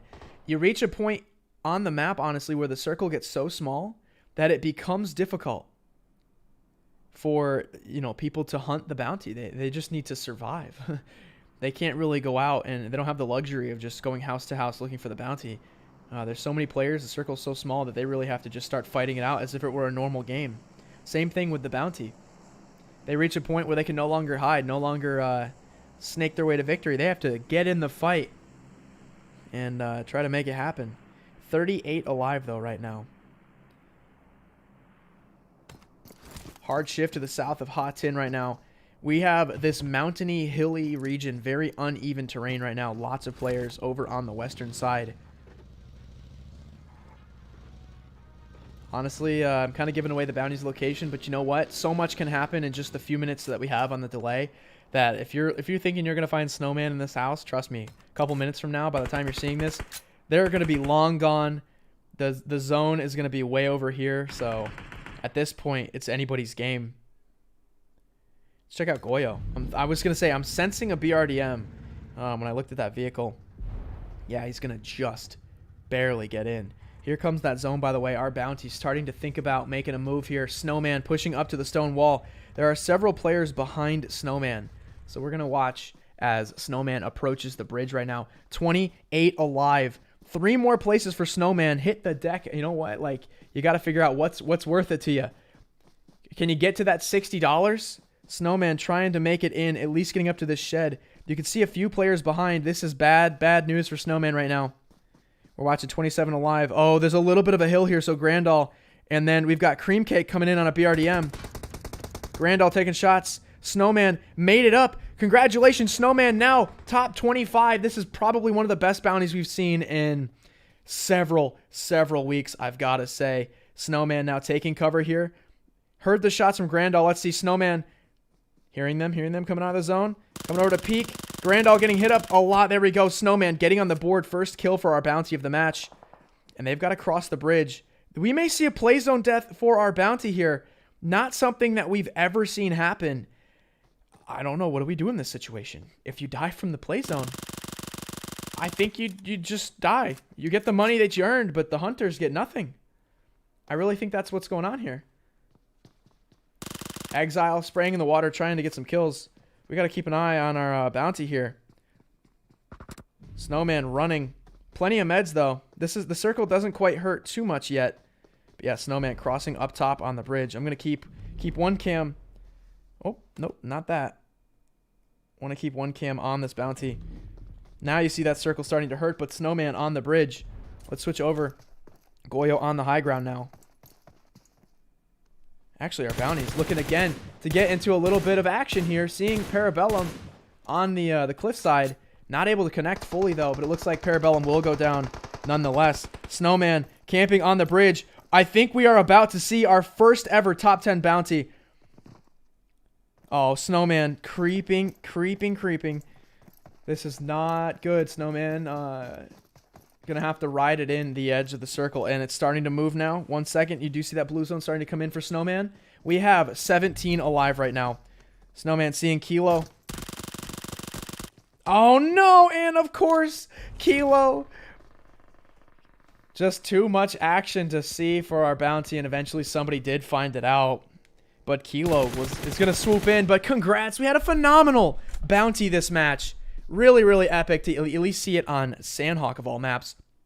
For the first time in a while, we're having $60 go to the bounty and only $20 going to our top hunter. DTK Chris in trouble right now, getting to the tree with a shred of health. Zuro going down.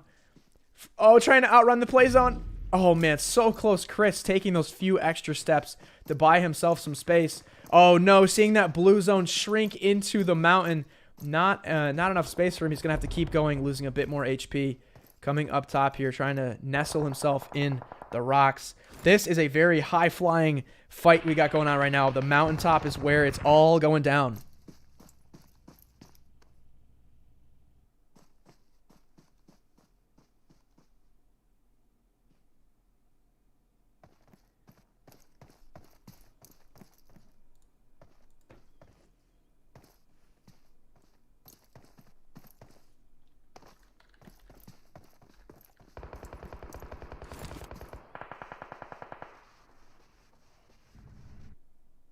Let's check out Macho the Cat. They seem to have the highest ground right now. 8 alive right now. So Macho the Cat actually coming down. Zetsu also working their way up. This mountain definitely becoming an obstacle.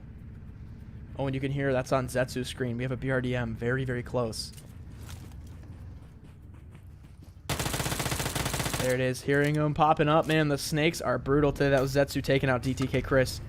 Macho the Cat. Oh, no. Oh, no. Macho the Cat has a chasm. And Macho the Cat They say cats have 9 lives, but this cat did not land on their feet, man. Monster the cat dying to fall damage. That giant chasm coming between them and the safe zone. You hate to see it.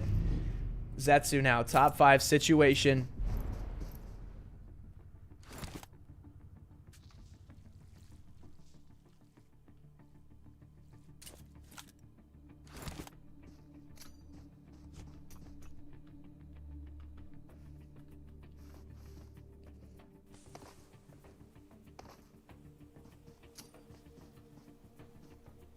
Zetsu's trying to smoke over near Cream Cake. Might have gotten a successful frag there. I don't know. I think at least he was trying to hit that BRDM. Take out a bit of damage.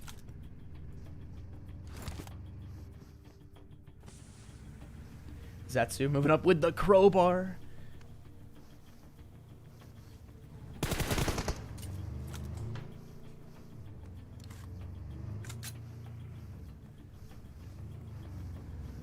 Zeus still up top, getting those shots on E-Name. And we've got 4 alive now. We have Zetsu, Mythic Zeus.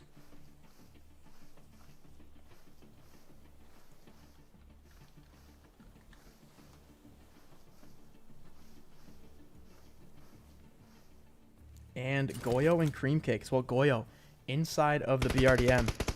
Just going to be hanging out.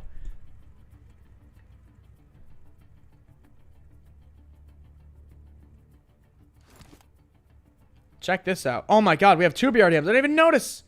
I didn't even notice they parked them side by side. He's going to be tossing a Molotov. Not going to really do anything to Cream Cake. But I don't know. Goyo's going to block him. He's going for the... Oh man, this is brutal. Goyo was like, I'm going to block you from getting into zone, and I'm also going to make the ground on fire. Look at this. Goyo forcing Cream Cake out of the zone. This is rough. Goyo backing in. Cream Cake having to hit the reverse button. Cream Cake now is down to only 40 HP because Goyo was being quite the jerk there with his BRDM. This is the final circle. There we go. Cream Cake blowing up, getting no money there. Zetsu getting taken out, and it is now a Goyo versus Zeus finish. And, oh my god, Goyo went for it. He was trying to get that roadkill right there. Backing up. And Zeus just slowly going around the tree. This is definitely a funny finish we got going on right now. Goyo may be able to just park this thing center zone. Center zone and call it a day. Zeus starting to put some shots into it. Goyo, you know Goyo's going to hop out. As soon as Mythic Zeus goes to reload, Goyo is going to go for that. Here comes that final circle, though. There it was, Goyo. Exactly like we thought. Waiting for him to shoot, watching to see if he's going to hit that reload, and taking advantage of it. Well played there by Goyo.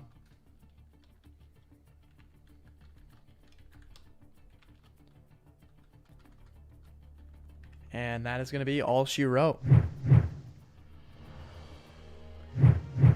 So Goyo getting first place, using that BRDM to his advantage in the very literal final circle. Mythic Zeus, unfortunately, trying to shoot the BRDM to blow it up, but you got to reload, man, and Goyo is going to hop out and shoot you in the face to take advantage of that. So well played to him. And VNQ Zetsu getting third place with 5 kills. He's going to pick up an extra $10. I think Zetsu has been in the money almost every single match today, so he is very slowly putting together a nice little prize purse for himself. TM Kilo getting Snowman down on the bridge, but hats off to Snowman for getting one of the best bounty performances we've seen thus far. We've seen an 11th place in the very first week of this season, and we saw a 12th place. Snowman coming in, getting another top 25 finish, top 16 finish, I believe, top 17 or so. But that's $60, one of the best bounties we've had so far. Hopefully that continues. But congrats to all of our finishers here, and Zetsu again getting in the money one more time today. So let's go over to Vikendi now and give ourselves a little bit of winter map action. So don't go anywhere, and we'll be back in just a minute.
All right, we're back. I was just watching that come through on the stream again. Man, that double BRDM action. When I saw the one BRDM, I was like, okay, interesting. Goyo's got a BRDM. But when I looked over and I saw that Cream Cake had a BRDM parked right next to him, then I knew things were going to get interesting. Goyo went in for the Molotov, tried to maybe light a little fire under Cream Cake, literally. And fortunately, that BRDM does protect against fire damage. But it was literally Goyo blocking him with his BRDM, preventing Cream Cake from even just getting into the zone, and Cream Cake ended up taking like 60 damage to the zone just because Goyo kept bumping him out of the circle. But yeah, Goyo really well played there to get the chicken dinner. We've got Vikendi coming up in just a second. Room is almost full. I want to let you guys know too, by the way, if you do see in the spectator, it's Metalcore. I'm using his Korean account on his phone, so thank you again. He's letting me borrow his phone for this tournament. And my other little baby alt account, Graveslayer1. That is my account, just so you know. It's not some random guy that's in there spectating. It is me. I am Graveslayer1. Seba666 says, BRDM is OP in solos. It really is. That's why we see so many players now, when they see a BRDM in like mid-game, rolling around out there in like the third or fourth circle, they throw a ton of bullets at it. You got to shoot it and blow it up. That way, if it gets to final zone and you don't shoot it, you see exactly what happened there. Goyo able to use it to his advantage, and yeah. So the room is out. We're up to 93 people. I think we ought to go ahead and pick our bounty here. We'll just do it early because this delay. I know you guys aren't going to see the number. So let's go. Let's tap it up here. We got number 37. So we will see who that is as soon as I start the match here. Number 37.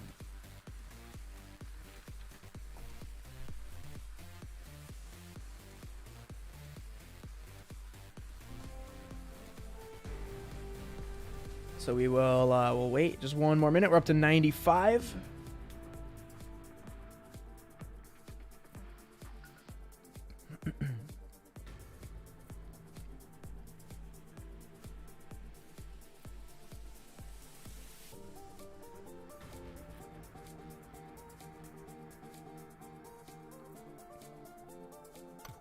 All right, and we are starting. So now we're going to wait till this loads up, and then we'll see exactly who number 37 is.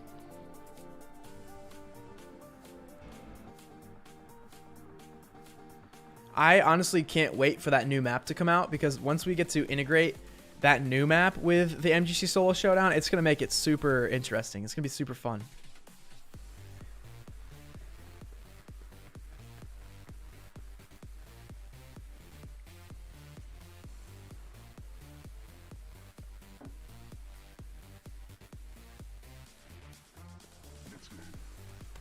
All right, everybody's loaded in, so now we can finally see number 37. Who's it going to be? TM Kilo. Wow.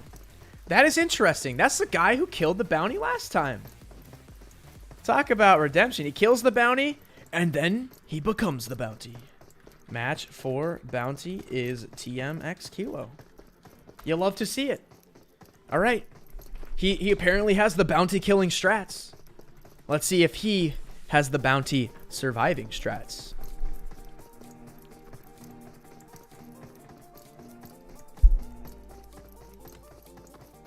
And he is wearing the corn suit. So you guys will be hunting down some corn. Here's the plane path. It's a little bit to the north. So I have a hunch that we're going to see a lot of players going to the south. We're going to see a lot of people jumping down into the vast expanse of Vikendi.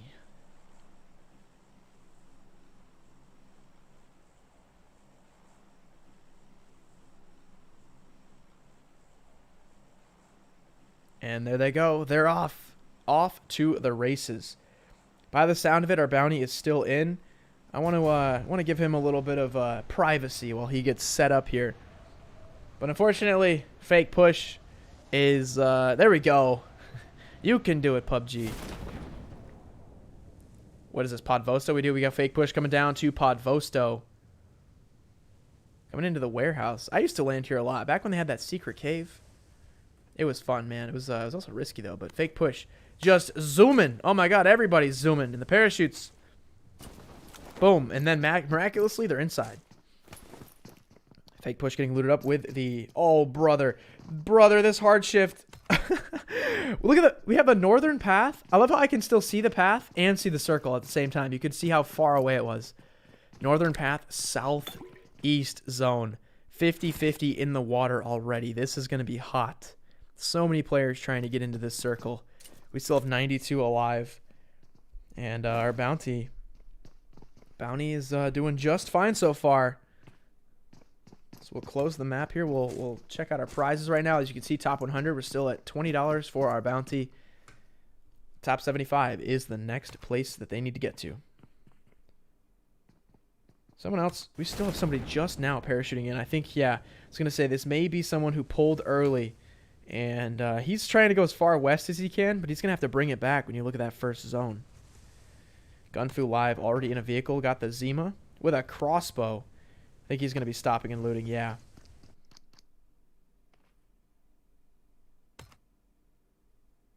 Taking a quick look at where everybody went. Dobro. A couple people at Coal Mine. Villa. Oh, wait. That's our bounty, by the way. But it looks like he's leaving, so... Sorry, guys. If you're trying to go to Villa to hunt him down, he's already gone. But interesting that we had our bounty jump Villa. Fake a frit with the Uzi. Switching to the pump shotgun. And close.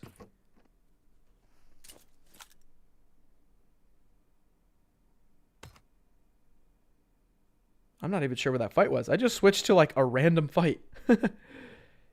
YouTube Soldier Q driving down the road as well. He might be in pursuit of our bounty, actually. He's on the same road. Just a little bit behind him. G25 kill switch, drowning to G25 kill switch.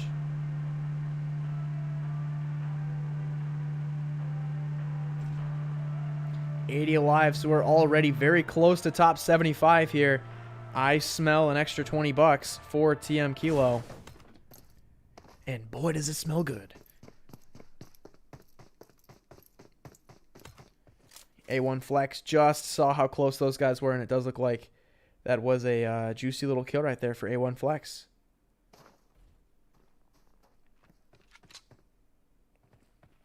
Yappas on deck is up top. 79 alive right now.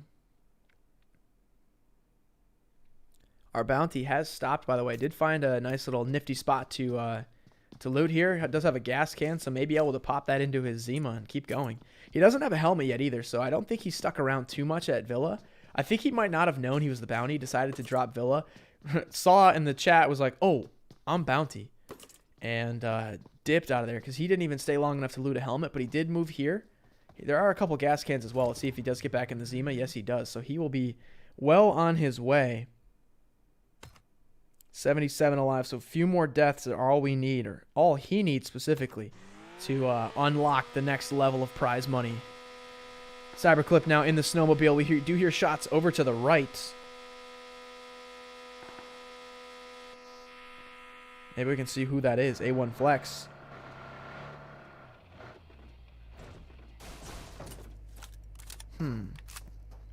Oh, Kilo already has an M4. And he's got a 4X, so our bounty getting very good loot right now. I really like what I'm seeing here today. So many of our bounties have been able to, like I said, stand their ground and actually fight back. I think all of our bounties today have gotten at least one kill, which is, you'll love to see it. 75 alive, there we go. We just hit it. Now it's up to $40, and hunters are down to $40. They got to step it up. I'm not going to lie, though. Kilo is a pretty good player. So if I saw that, I'd think twice about hunting him down. Because you have to think, what are you giving up? If you die to the bounty, you're also not going to be in it to win any placement money either. So you got to be careful. You got to choose your battles wisely.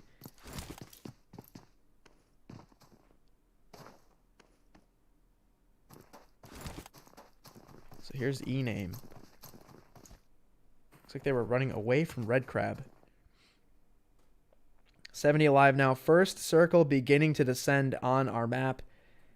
A lot of players are up at Port, up at Dobro. They need to come all the way down to the southwest here. Yo, E-Name actually just getting a kill on Total Threat. Looks like E-Name just stumbled up on a on a camper here. Oh dear Lord, we might have a bit of a fight here brewing. I do see Memo from Tribe Gaming is in the lobby, has entered the match, and is potentially near our bounty. We'll have to see if they stumble upon one another or if not. But again, Kilo is he's ready for a fight, so no matter who's chasing him down, he may be able to outlast them.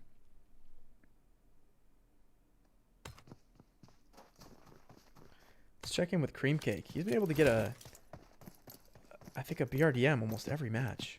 We know he had one last time. I'm sure he's still a little salty after that loss. Had the BRDM but fell in 4th. Was not able to get any prize money despite that. Getting bullied around by Goyo's BRDM. Do hear a plane though, so we might have a BRDM on its way. A lot of players out here. Siska Cav. Yeah, I do see a flare in the distance. Way over 55. That's going to be up top somewhere. Siska Cav is going to rotate all the way around in a boat. We're still at 69 alive though, so it's kind of gone quiet as players are trying to get to zone. Here's G4LB driving past another player. He's taking a bit of damage. His health is not as good as it could be.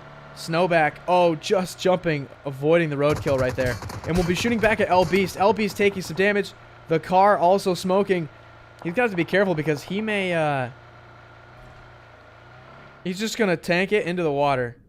Probably a safe choice, honestly, considering he doesn't want to stop and take any fall damage. Any fall damage could potentially get him killed. A vehicle explosion could get him killed. And, yeah. First thing he did, sink it to the bottom of the ocean. Can't blame him there, honestly. Good strategy. Silent Snipe now at the castle with one other player. That's Victory Hotel on top, opposite side here.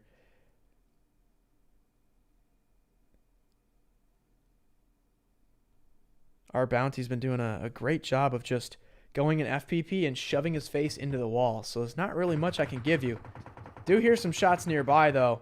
But look at that. He's keeping his camera at the floor. He does not want to give away any location, give you guys any hints of his whereabouts. But yeah, we do hear some shots, so he's got to be extra careful because it does look like there are some fights happening near him. Man, look at this. Jinro and Eastwind way up by port. What are they doing? Fake Sage. I want to say she's going to have a BRDM. Yup. When I saw that flare earlier and I looked kind of at her location, yeah, she was about in the spot of where that flare would have been. So she did get a BRDM now. It's a matter of getting into zone. John Doe running over Platinum X in the kill feed right there. Siska Cav still wrapping around the southern edge. Very easy shift right now. A lot of players that shifted into the circle in the beginning are going to still be in the zone. Here's Mill with the G36 listening to TPD drive by.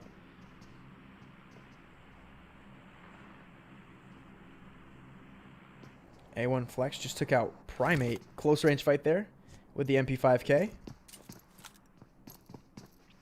58. So we're going to have back-to-back bounties potentially get into the top 50.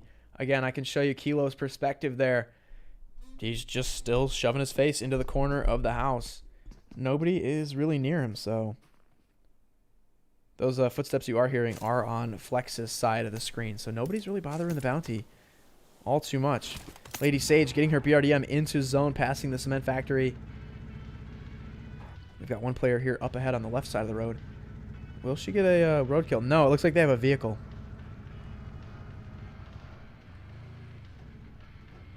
Leaving behind a Zima that's on fire. Not sure what loot Lady Sage has here, or Fake Sage, I should say. She always starts off at Cosmodrome. She jumps up really high on that giant rocket tower and just chills up there forever. Has to eventually come down. Oh, man, we do have in pursuit, though. Josh is on her tail right now. He's just going to follow her, potentially tailgate her until she comes to a stop, and he can get that kill. He may want the BRDM for himself. He's not looking to shoot it and blow it up because he wants to hijack it and use it for his own purposes. So yeah, he's just gonna be following Fake Sage slowly but surely. And again, I don't know what kind of loot she has. She is another player that has a very unusual starting strategy coming up. Look at this. I love it. He's like, look, I'm gonna just follow you until you stop, until you have to get out. He wants this BRDM. 53 alive. Kilo up and moving now. Still in the same house. Oh, again, going to be going face and corner.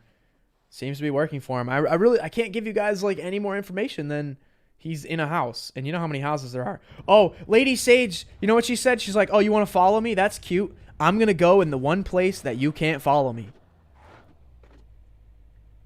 I love it. She's like, don't make me do it. Don't make me do it. I'm going to go in the water. He has a scorpion. Oh, he's going to the M4. Yeah, he's going to shoot it now. And she is going to go into the water. That's hilarious. 51 alive. One more kill to go. He said it's not worth it. I love it. They're both like super stubborn. He's like, I want this BRDM. And she's like, but I'm going in the water. I'm going to wait you out. He's just going to snipe it with a 2x from the beach. We are at 50 alive, by the way, so our bounty has gotten to $50. Back-to-back bounties now getting into the top 50. This is great. I love to see some successful bounties. It's what brings the excitement to the solo showdown. Ooh, car driving past Kilo. You hear that? Oh, we got a lot of players nearby. I think that was Cobra. Ooh, True Freddy. Very close to Kilo. Another car driving by. We actually have quite a lot of action happening nearby for Kilo. He's gonna bring the pan out. Cream Cake getting taken out by TPD. Yeah, Molotov came out, so Kilo was forced to push back. Let's see if True Freddy goes with a push right now. I think Kilo could stand his ground here. Might be able to take him out. It's just funny because you never know. Man, this guy's still going at it. Lady Sage is still out there, driving away. And he is still sniping her. I want to see, is she like...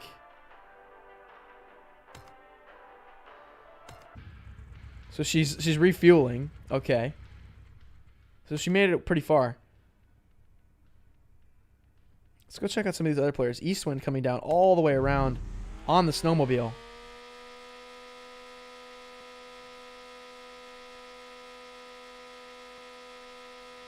It's funny to see our bounty. He's got, right behind him, he's got 2 gas cans. He's like sitting on top of 2 gas cans right now.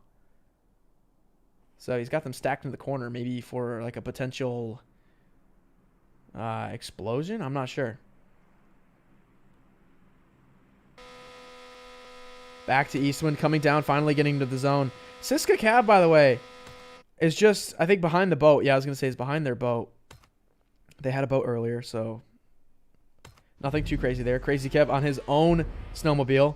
A lot of players trying to drive in with such a hard shift. There's no wonder there's so many players that are still outside of zone this late in game. We've got Mr. Hole. Mr. Hole getting some shots on Farm King in the window. Looks like he hit him maybe once. Farm King will back off. Oh, he's got to be careful. Turpy is actually hiding. Oh, he's so low. Just using the shred of wall he can for cover right now. If Turpy peeks the left side, that's it. Yeah, that's going to be it for him. I was going to say, that's a very easy kill to get right there.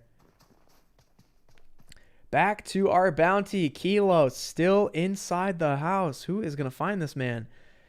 We can see Fake Push, Vape Houdini, Prism Snowback. We got a lot of people in view, but do we know exactly where they are? I don't know. I don't know if we can say. But yeah, Kilo's doing a good job. Now, back to this other fight. Turpy seeing Farm King running away. Will Turpy get eyes on Farm King? Yes. Does see him, but might want to get into zone first before firing. You don't want to get yourself into a bad gatekeeping situation. Over to the G36. Let's see what he's got on it. Is he rocking a 3X? Maybe a 4X? Might be the best thing to get the job done. Oh, no. Farm King did see Turpy. I think Farm King heard Turpy take out Mr. Hole, so he is aware that there was another player in the area. So he's going to actually run out. Oh, there we go. We do have eyes. Turpy can see him coming out for the spray. What's he got? Here comes the next zone. He's got a red dot hitting up Farm King, trying to get in the water. Farm King has no HP. Oh, this is bad for Farm King, man. Just as he gets in the water and begins to swim for his life, that blue zone is going to hurt. Farm King has to get onto land, and I think Turpy's going to be able to take him out. Yeah, Farm King has to get up here. He may try to hit the deck and go for a first aid. Zone coming in slowly. There he goes, hitting the deck, crawling up. And now he may be able to snake over top of Turpy. Turpy's going to see him. Farm King canceling the first aid and able to get the MP5K off. Let's see if he can... does he have enough time to get this med off? Yeah, this zone does not do too much damage. So 36 alive. And Kilo still with the pan in the wall. He has not had to move at all. This man has been in zone the entire time. Got very lucky with these first couple of circles. And for him, it may very well mean a couple extra $100 if he's able to make it all the way as the bounty. Mysterious X by the tree here. Looking down at he's got TPD with the BRDM just chilling by the stone wall. Fake Acer into view. We got Neon Blue as well. Moving across up near, looks like it was near Eastwind. But it, oh, my bad. Did not mean to hit the intro.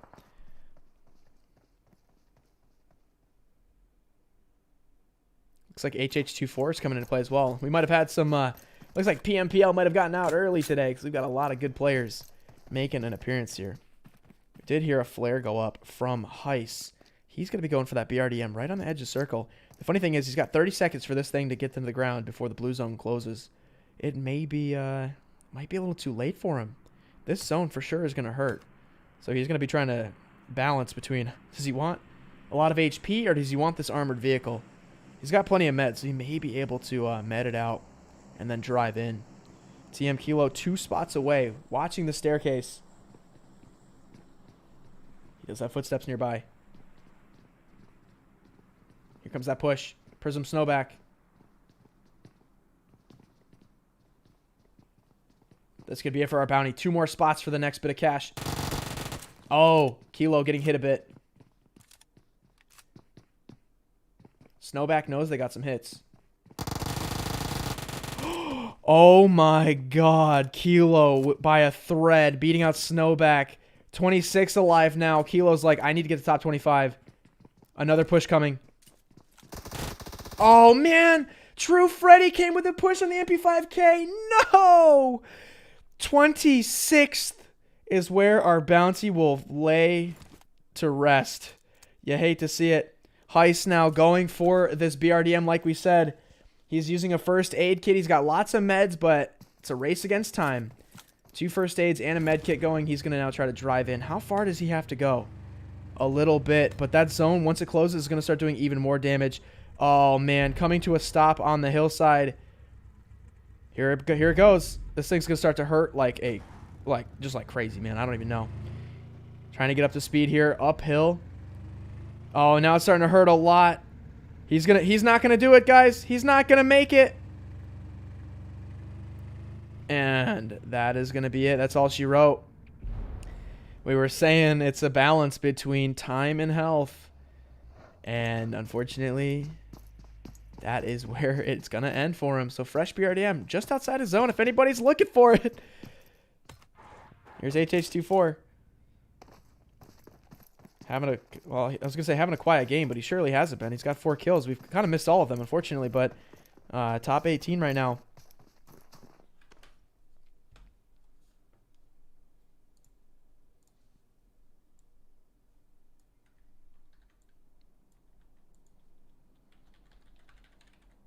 I'm making a quick note that it was indeed True Freddy who took out TM Kilo. So close. It was one thing away. You hate to see it. Prism Snowback pushed our bounty to get him down to 10 HP, and then True Freddy with a follow-up push. Freddy probably heard that and was like, "Oh shoot, that's the bounty, bro. I better go kill that guy because I'm gonna get $30." And that's exactly what he did.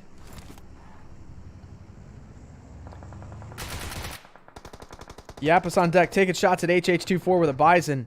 Let me tell you, that is not a guy that you want to shoot at.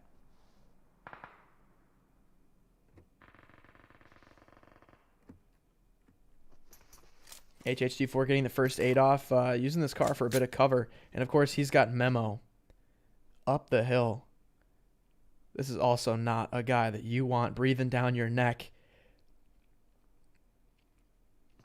He's seeing him, peeking with the G36. Got that 3X. Here comes a pretty long spray. Dacia moving up. One hit there. Who else is in here? It looks like that's a Vape Houdini getting some shots. We did see that Dacia blow up, so now it can be a little bit of hard cover for HH24. But man, he's got 2 players now that are that got him locked in their sights now. Fake push. I think fake push is coming up near Memo. No, Memo is actually over here. Multiple vehicles here, by the way. Memo has basically any vehicle that he could want. What the heck? 2 Dacias, a Zima, and a snowmobile. ADP Exile in the surrounding area. Vape Houdini, Tempo, Memo slowly coming up, trying to get eyes on Vape Houdini, this other player that's been in the mix. This may be it for HH24. Oh, man, more shots coming out from underneath. Oh, my God, the cheekiest shots I've ever seen. Memo was able to sneak up and just slot a few bullets underneath the Dacia to take out HH24. That was a very skillful play there by Memo. Got the exact perfect angle he needed to get HH24 out, and that's exactly what he did. Siska Cav now inside, south of the zone, 30 seconds before it begins to close. We could check this out one more time. A lot of players around the southwest on the edge. Only Exile and Blue are actually in the zone right now. TPD did have a BRDM, and it looks like he still does. Just getting it just enough in the zone for that driver's seat to keep himself safe. 15 seconds before he needs to roll into zone, and it is officially a top 10 situation. So we'll have to see who gets the cash. The top 3 placements will get prize money here, as always. It looks like True Freddy is out. I was looking to see, is our Hunter also still in it to potentially get some placement money, but it looks like True Freddy is dead as well. Memo with the push. That was his first kill, by the way. So he actually has been having a quiet game. Do you see that BRDM coming out, man? Players having an awful time getting it into zone. They're calling it super, super late. Fake push running to zone. He is not going to make it either. Punching into the air in frustration. He had a bit of a bloody fight there. Did enough damage to kill him, to kill his opponent, but his opponent did enough to get him killed eventually too. Memo killing Vape Houdini. Memo now starting to come out of his shell and be on the hunt here. Just a couple of places away from getting himself some cash. He's going to be proning into circle. Not quite close enough. Had to get up on his feet. And he's got Exile just below in a BRDM. But Memo does have the high ground. Oh, I just went to go look at that player, and I clicked a little too slow. But that was Ghoul running over, or it was TPD running over this player. Now we've got 2 BRDMs on the edge. A third BRDM. Exile. I think Exile is going to try to block him in. Could block in Neon Blue. Because you guys know you cannot get out, or you cannot get in to a BRDM if an enemy is already sitting inside of it. How evil would that be? Neon Blue is like, I'm going to try to open the door. That was a smart play to open the door to like prevent the BRDM from getting in really close. And now they just will awkwardly stare at each other. 3 BRDMs and 3 regular players. Let's see. It's going to be up to Memo with the M249. Can he get some good sprays in? Or will we see truly a 3 BRDM finish? Memo moving up little by little. He is a... Oh, my God. Ghoul sees him. And that is it. Try Memo getting run over by the BRDM. He was trying to snake his way in. Stood up just long enough to be seen. And we've got 3 BRDMs. Ghoul coming over, seeing Fake Acer as well. Will we have another roadkill? We might. We just might. If he gets close enough, Fake Acer might get his health bar chunked. ADP Exile seeing... Oh my gosh. I don't think we've ever seen this many BRDMs in the final circle. They are making a comeback. That last match, we had 2 of them. This is the 8th zone.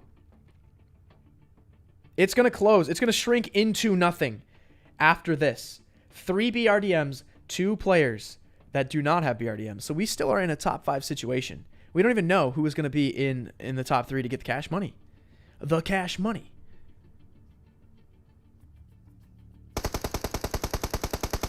Neon Blue starting to get a little frustrated. Exile's like, hey, bro, Leave my BRDM alone. Circling around. They're going to start moving into center zone to try to get the best position here. If it does come down to a heal off, you want to be center circled so you can wait as long as possible.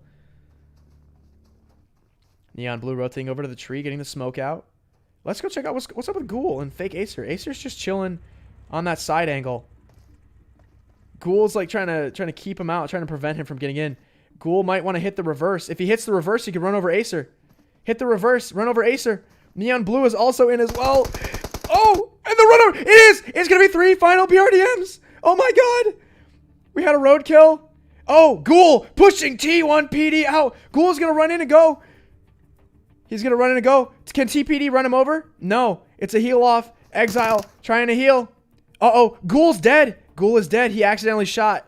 That's it. ADP Exile is going to win it. You cannot shoot when you're in a heal off. You have to absolutely be mashing your first aid button to keep them coming. If you hesitate at all and that first aid takes a second, that is going to be it. But it's ADP Exile, man, winning the triple BRDM final. Give Ghoul in second, and in third place we had T1 PD. So well played, guys. That was pretty interesting. So true, Freddy. It was a long fought battle for Kilo to get to 26th place, man. 1 place away from getting up to $60, but because he went down in 26th, he only gets 50. True Freddy, though, in a very clutch fashion, he saw that there was only 26 players alive. He knew that if he went and got that kill, he could get $30. If he waited any longer, it would only be 20. So True Freddy clutching up, at least getting $30. And the triple BRDMs, Exile, Ghoul, and T1 PD. It was literally bumper cars. They were out there pushing each other around, trying to force each other out of the zone. It ended up becoming a heal battle. ADP Exile sat there on the side and was just first aiding inside of his BRDM. Able to get the chicken dinner, and more importantly, getting $50 for himself. So congrats to all of our finishers here on the leaderboard. We got 1 match to go. We're going back to Erangel, the OG map, and we're going to wrap it up there. So stick with us. More action coming up in just a minute.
All right, yeah, I saw a couple of you guys tagging hashtag MGC moment. I tagged it as well. That was pretty funny. 3 BRDMs in the final circle, and it ended up coming down to a heal off.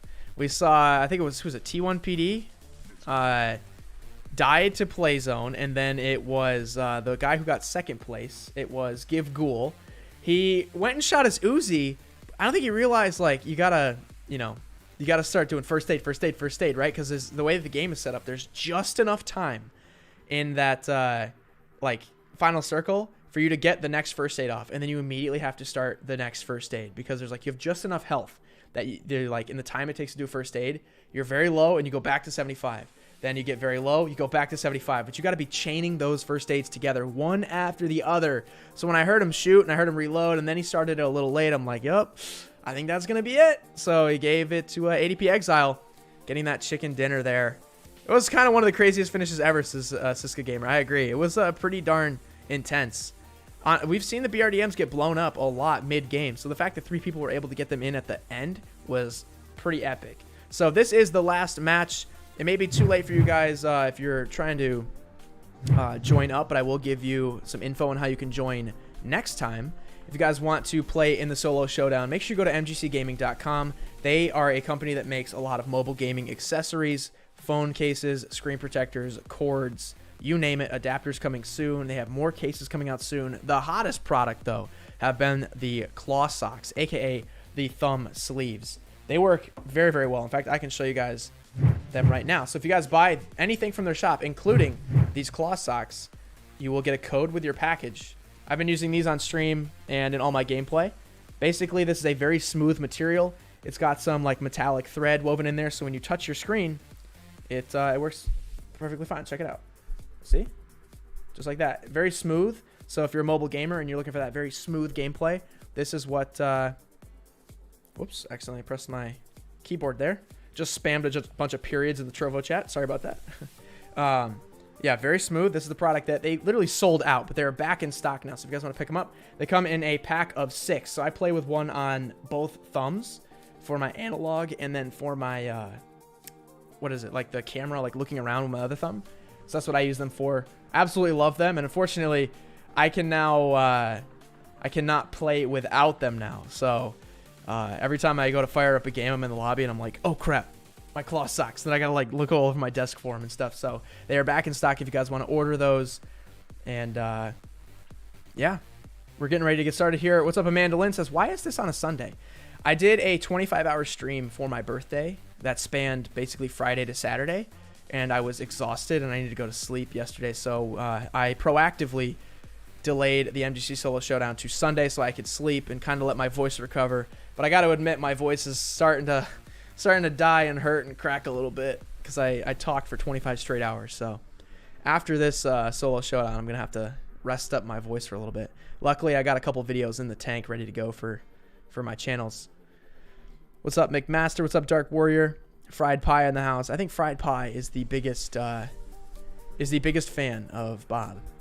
Also, a good question, if you guys do win any prize money or you're the bounty or anything like that, take a screenshot of your, you know, like you in the game or you on the finishing screen, whether you killed the bounty or get killed or you get top 3 or whatever. Take a screenshot of that final screen where it shows your name and your placement, and then go to wow, that just came out weird. Go to the Discord server. Go to the Discord server and DM the account MGC Prizes. That is our prize account. Basically, it's like customer service. DM MGC Prizes in the Discord server and have your screenshot ready and your PayPal email so we can send you the money. And that is the process for collecting your prize money. What's up, They McShay? Almost ready to go here. Just a couple more spots to fill up, and then we will be ready to go. You just ordered Morris's Ultra RMX. They are nice. Honestly, I want to order some packs just so I don't like keep losing them. I just want to have like 20 of them on my desk. That way, at any given point, I can just like grab a couple of them. I'm always taking them all over. I always forget I have them on. When I did my 25-hour stream the other day, I had my claw socks on because we started the stream with some mobile games, playing PUBG Mobile. And then eventually I went over and, you know, with 25 hours, we got time to kill. So we started playing like PC games. We started doing all kinds of stuff. I was like 3 hours into playing a PC game. And I looked down and I'm like on my keyboard and mouse and I still have my claw socks on. And I was like, oh, like I don't need these on anymore. So I took them off. But they're super comfortable. Like again, I literally forget that I'm even wearing them. So not bad. All right, what do you say we get ready to pick this bounty here? We're going to start the match. Erangel solos, North America, 2 spectators. Bada bing, bada boom. All right, and we are going. Gonna hit randomize here. Number 72. See that right there? 72. I don't know. For some reason, I feel like we may not have a 72. I'll see. We had a couple empty spots in the lobby towards the back side of the map. So something's telling me we don't have a 72. Maybe, though. We're picking the bounty. We're going overall. All the way down. 72. Oh, we do. It is Cream Cake. Would you look at that? Very good player. He has actually killed the bounty several times over the course of the solo showdown. I'm really excited, not going to lie. I want to see what he's going to do. Match 5 bounty is... What's his EXC? Cream Cake. So, his name used to be Cream Cake Pop. He is now Cream Cake.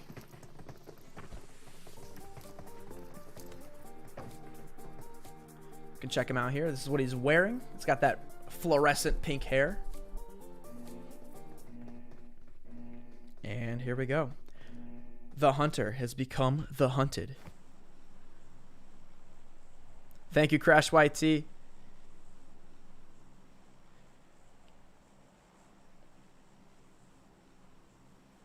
G Fuel wasn't enough to keep me awake, says Executor. It was. The fact that I was able even to do 25 hours was because of G Fuel.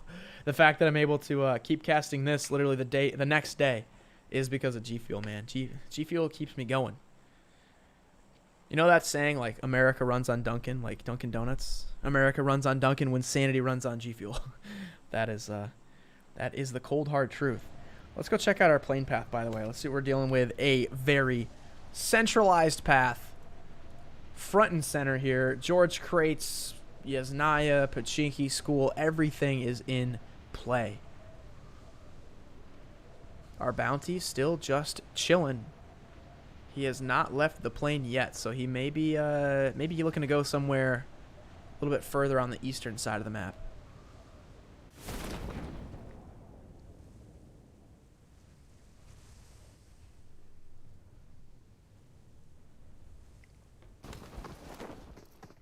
We got LO, that guy, coming up and getting inside of a UAZ.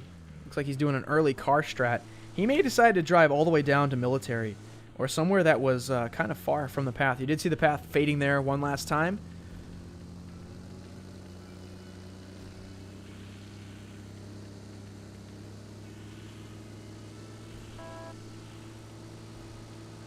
Yeah, and he's got another vehicle. Sounds like it was a buggy.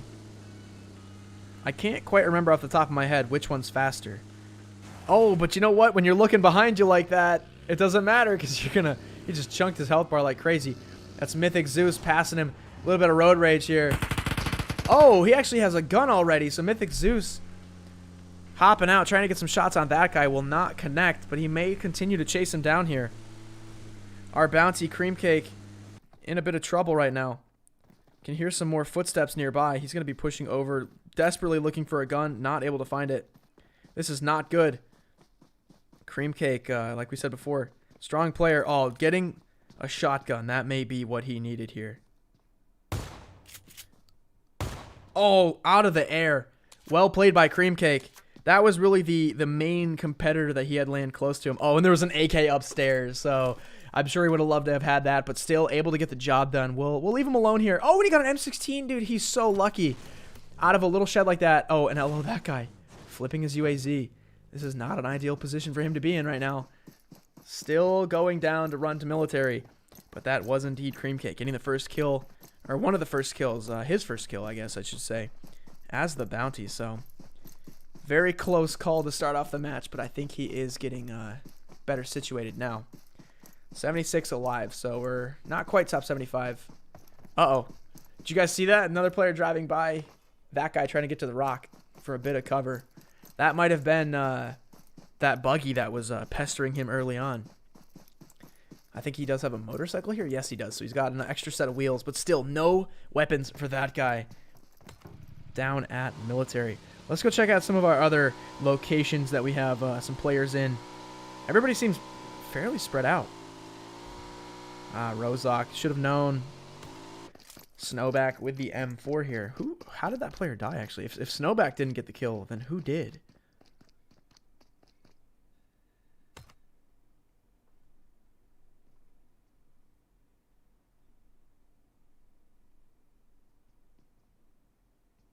Couple players at... Is Travis on top of the thing? He is. Travis! Oh, no! Travis, what a savage! He landed, and that 100%, that has to be fake Sage. He beat up fake Sage, and then he literally took her entire outfit. He took her hair and everything.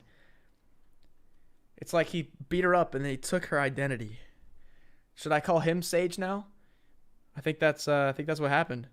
That is really funny. Now he is going to camp up there, and happy times is going to be running around the school.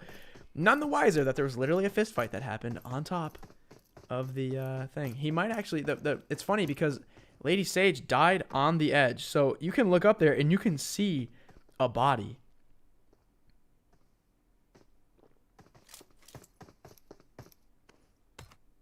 Interesting.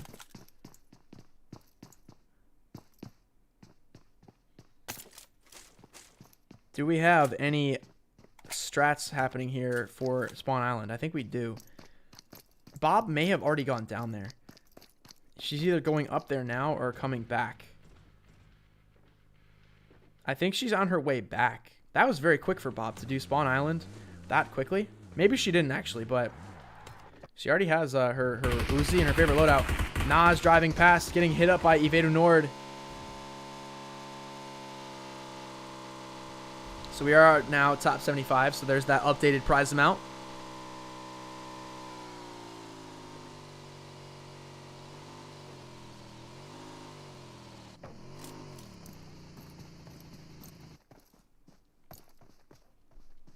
Yeah, Nas did hear those shots from Evedu Nord, so decided to actually take the hill and now gatekeep. This is a very cheeky strat, but one that could pay off here, actually. Evedu Nord's in a bad spot, excuse me. Here's HH24 now rotating, seeing Mill up in the house. He may decide to crash here. He might, yeah. Gonna be parking the UAZ on the side. He might not have heard Mill. Mill is probably just laying on the ground. Yeah, Mill laying around with an ump. Here comes the push. I think he's just moving through, clearing all the houses. Let's see if he decides to clear this last hill and or clear this last house, not hill, and kill Mill. Oh, he heard the footsteps for sure. Oh, I'm sure I think he just saw Mill's face as well. So HH24 up the going FPP. Mill jumping out in the window, pre-firing there, shooting back. Ump versus Uzi.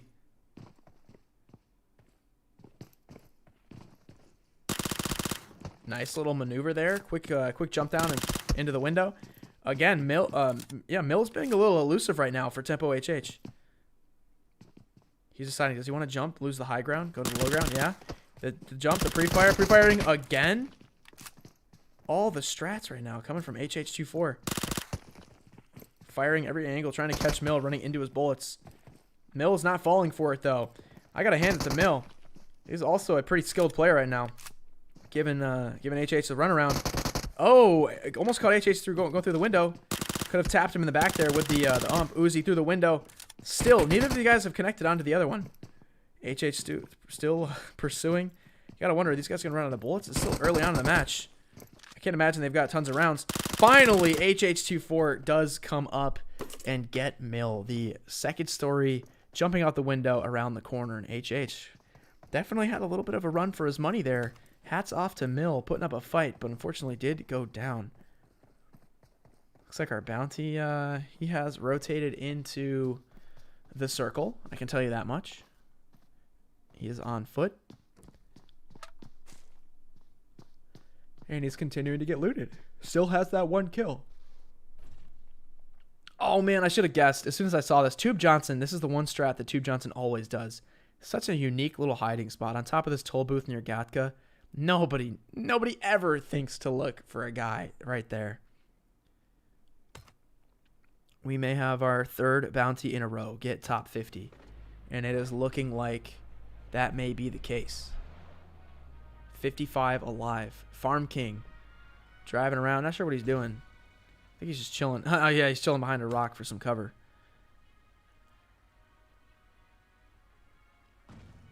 Couple players down near military. These guys are soon going to be fighting off the zone. Let's see who else is here. It's CSI Thunder, and we also have AE Prodigy. I was looking for Elo, that guy. Looks like he decided to stay over on the houses to the west. Didn't go down all the way to the entire military compound.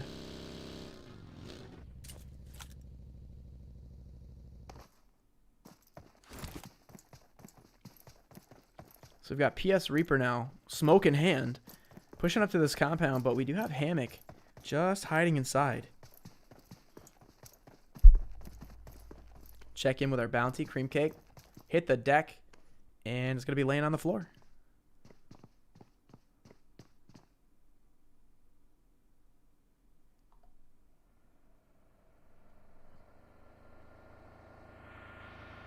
Got a car rolling by. Looks like that's Twinks. Twinks is going to be stopping here too. How many players are going to come up to a random compound? Was just about to click on their names. I saw the push coming for Reaper. Hammock was peeking that stairway the whole time. Hammock's going to take him out pretty easily. And now we might have a Twinks Hammock fight coming up. This could be the last person that we need to die to get to top 50. Cream Cake is just carefully watching that player count, hoping that it goes down just one more because he's going to unlock an extra $10. Twinks is checking the stone walls, but they're gonna have to check this this 4-stack. Let's go back to the map. Another super central circle shift. How's that for alliteration? Check CSI Blizzard driving into zone. Let's see where he decides to crash. We did have a drop at Rozok, and we could have another fight here. 503 Berto and Toady at this hill compound near Stalber. Berto pushing up, seeing Toady. I think Toady peeked through the window. Still at 51 alive. Cream Cake is sitting there thinking, come on, man. When is somebody going to die? Frag out. Here come the shots. Berto, Toady, both getting hits right now. Looks like Berto got a lot of hits. Toady down to 1 HP. Oh, and Toady actually landed a few more, but Berto able to prevail there. So now Cream Cake can breathe a sigh of relief. He finally made top 50, so he has gotten himself $50. MJW pushing up onto Mythic Zeus's compound, as well as Goyo, the two of them passing by one another. And Cream Cake seems to be vacating the premises. He is going to be on the move. Still don't have a circle shift yet. Goyo's going to come up here and scope out this compound. Look at that double gas can, so he's not going to be short on fuel, that's for sure. Goyo crashing inside here. You do see those two gas cans on the floor. He's going to run upstairs, and this is a great house. Luckily for him, it was not previously occupied. Happy Time still at school, and I think, is that Goku still on top? Yeah, that's Goku still on top of the pool building.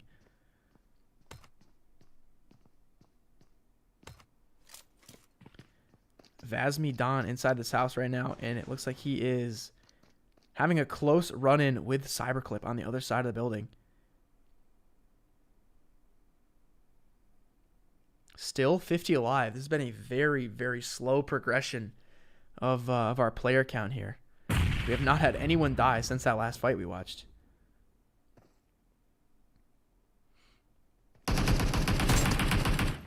Ooh, Cyberclip getting hit there with a push. A couple more shots coming in through the window. Don getting stuck around the UAZ. He's going to just have to go through the window. Vaulting in, pushing up on Cyberclip, who's inside the door. And Cyberclip got the jump on him, but it was not enough, and Cyberclip will go down. So we finally have another player death, 49 alive. Let's go check in with Neon Blue, who is very close to Brandy, a.k.a. Gona Frieza. Everything today has been rendering in super, late. I'm not sure what it is. Every time I go check a new player, it's like everything's made out of Play-Doh. But there we go. We do have Brandy inside second floor of this house, and next door, that is Neon Blue. The frags are now flying. Here's a quick look at our bounty. Cream Cake doing the same strat as our bounty last match as Kilo. just shoving their face in the corner of the house and calling it a day. I can't lie, it's a good strategy because as a commentator and spectator, I'm trying to give you guys some clues to his whereabouts, and I don't know, it's not much. He's in a building, I can tell you that. Brandy is going for the acrobatics here, jumping on the doorway up to the rooftop, trying to get the high ground over Neon Blue. She's going to sneak up and try to get some visibility here into Neon Blue's whereabouts. Doesn't quite see him. She's going to retreat back here.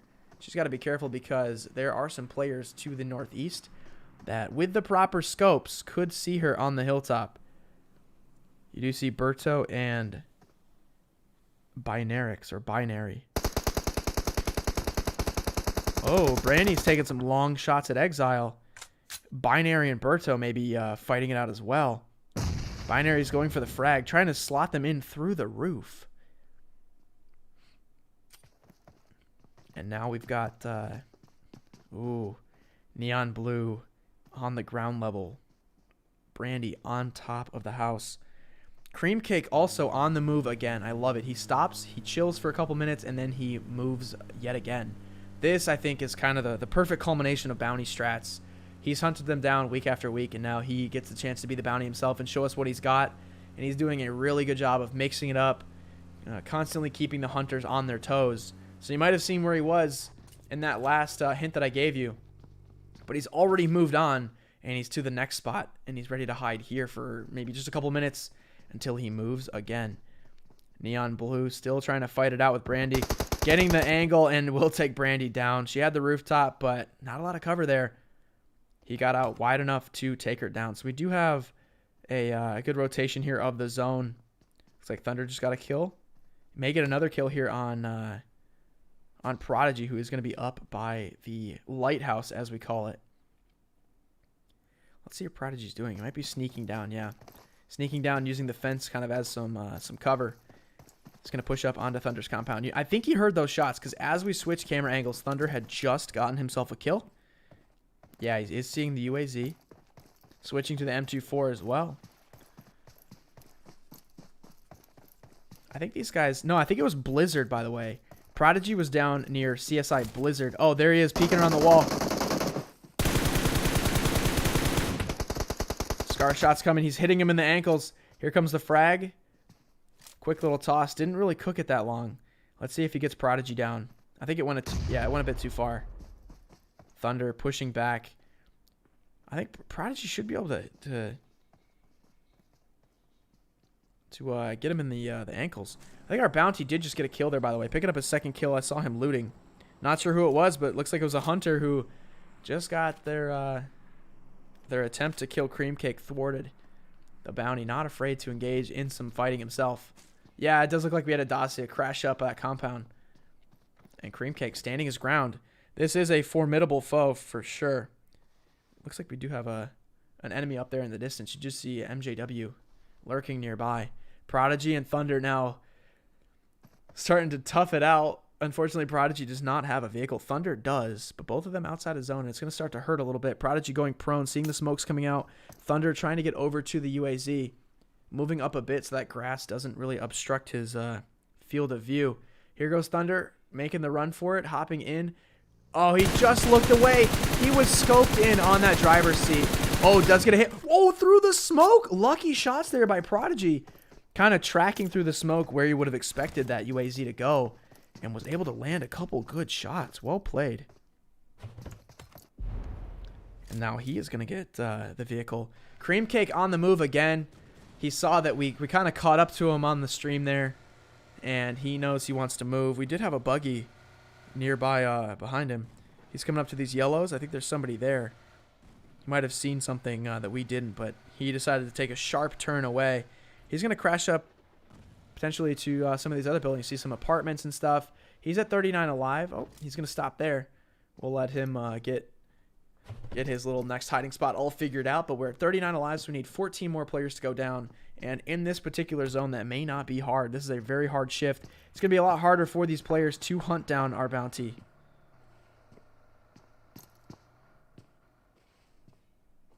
HH24 now.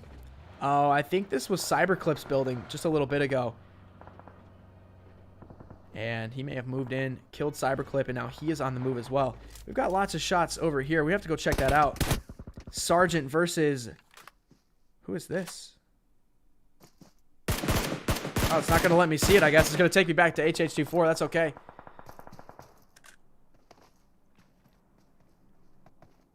Neon Blue and Thrasher. So it was Thrasher. That was the last player that we saw. This is at that compound nearby where we just saw Brandy and Neon Blue getting into a fight. Neon Blue winning that fight and able to maybe take out Thrasher here. Cream Cake still just chilling. And he is looking to try to get into that top 25 position.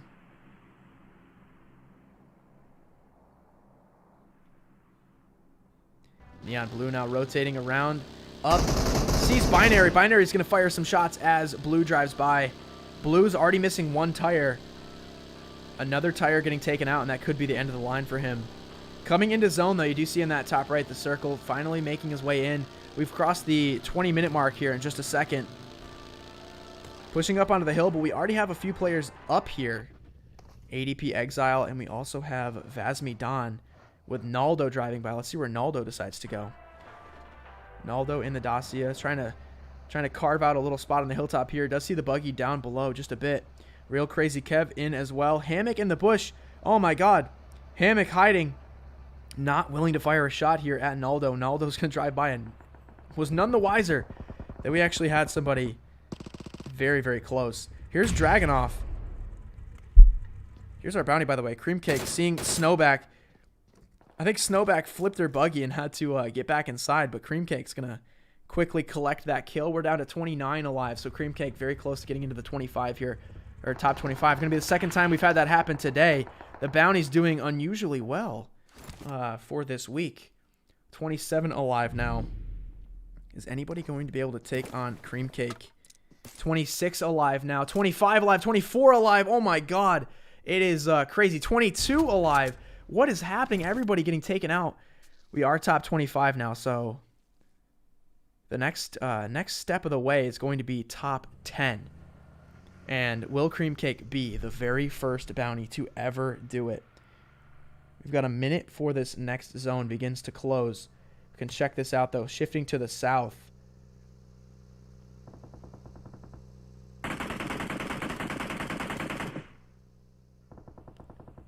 Lots of shots coming out from Real Primate onto Bob. Bob's trying to escape inside the Dacia. Let's see where she decides to go now. Very small circle, 20 alive. HH24 taking out Binary. Silent Snipe taking out Macho the Cat. Naldo trying to create some cover here between a few vehicles and a rock. Getting some smokes down. Mythic Zeus getting taken out by True Freddy. Cream Cake waiting it out. Got 25 seconds left before he needs to move. He is 18 alive. Will he be the first bounty ever to go top 10? We've got Neon Blue snaking in the grass as well. A lot of players just decide to grab some grass or a bush and call it a day. HH24 now crashing up on a rock with two vehicles. Might be able to use that for some cover. But he's got to be careful because number 63 is nearby. Who is... got another player, right? At this one of these trees or something. Right here. There we go. Neon Blue. I was having a hard time finding him, but... Yeah, Neon Blue. Cream Cake now finally making his way into zone. You can check out kind of both angles right now. You see Cream Cake moving up. Lots of players already on this hill. It's going to be very challenging, honestly, for him to find a spot in this circle that's already been taken by so many players. Look at that mini-map. So many people trying to figure out what to do. Cream Cake flying around the edge. So many players here right now. He's going to come up at this tree and stop. But he's got a player right there. He's likely going to get shot. No. Still have 18 alive. Cream Cake has to be very careful. We have another player. Like he stopped like right next to this guy. That's Dragonoff inside the BRDM. 17 alive now. Dragonoff is just watching as the bounty is like chilling right next to him. But Dragonoff does not dare get out. The BRDM is smoking, so we're going to have to see if Cream Cake decides to go for a vehicle kill right now. Hammock above, top 16. This is kind of crazy for our bounty to have made it this far. This is the furthest that any bounty has made it today, top 15. We had TM Kylo, who killed Snowman on Sandhawk. That was the furthest bounty that we got, and they got 17th. Cream Cake is 5 positions away from getting top 10, $75. It's going to be the most money that we've ever had for a bounty to win if they can get top 10. 15 alive right now. Honestly, this is the point where it's so far into the match. Do you even bother to fight? Kill the bounty? Tube Johnson getting a shot on HH24. 14th. Cream Cake is close to having the best bounty performance ever. He's got to get top at 11 to tie it. More shots now coming out from Red Hood. There goes Real Primate blowing up the vehicle. Red Hood rotating around. That was actually, oh, Jinro.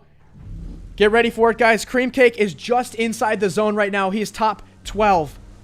Crashing coming up. Jinro running over Naldo. Top 11. This is the best performance we have ever seen from a bounty. I don't even need to hide the map anymore. You guys, it's so far into the match. He needs one more spot to go. We're hearing some shots coming out right now. Up the hill. Cream Cake getting in a fight. He is going to get top 10 on his own effort. He's like, screw it. I'm going to kill the 11th place player and get top 10 himself. We are now in the top 9. He heard some shots down the hill. That was Real Crazy Kev. This is a top 10 situation. The next prize. There we go. Killing another snake. Top 7. Cream Cake. I don't believe what I'm seeing right now. The bounty absolutely on a tear. He knows he's far enough into the game that he just needs to try to win this darn thing. He's done it so many times before. He's won matches. He's killed bounties. He's got somebody inside, rotating around. Uzi versus Uzi. Oh, and Cream Cake goes down in 7th.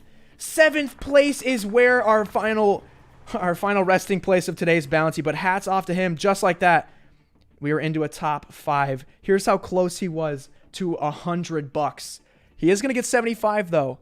That was insane bounty performance there by Cream Cake. The first top 10 bounty we have ever had. But it's not over yet, ladies and gentlemen. Real Crazy Kev rotating in. Almost to top 3. I can hear Kevin right now with going, dang it, man. So close to getting that prize money.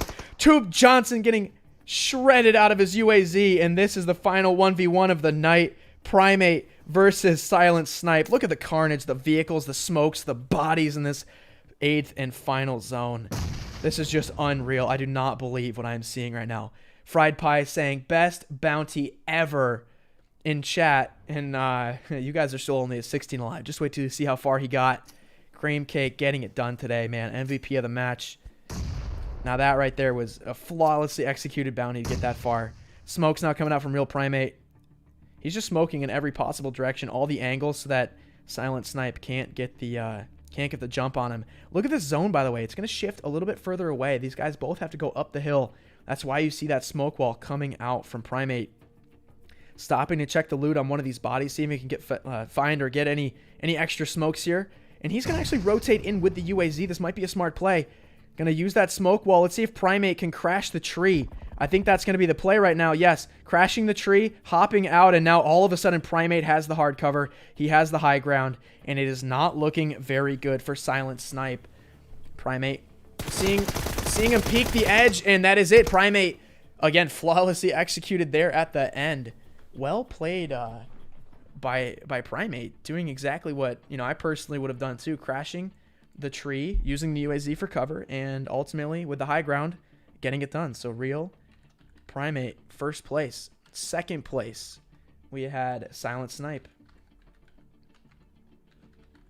Silent Snipe 10. And third place was Tube Johnson. Almost Crazy Kev. I'm sorry, man. Fourth place, we had, it was Cream Cake was the bounty. And who, ultimately, I forgot to check who Cream Cake was killed by. I'm going to have to watch the stream back here and see who that was.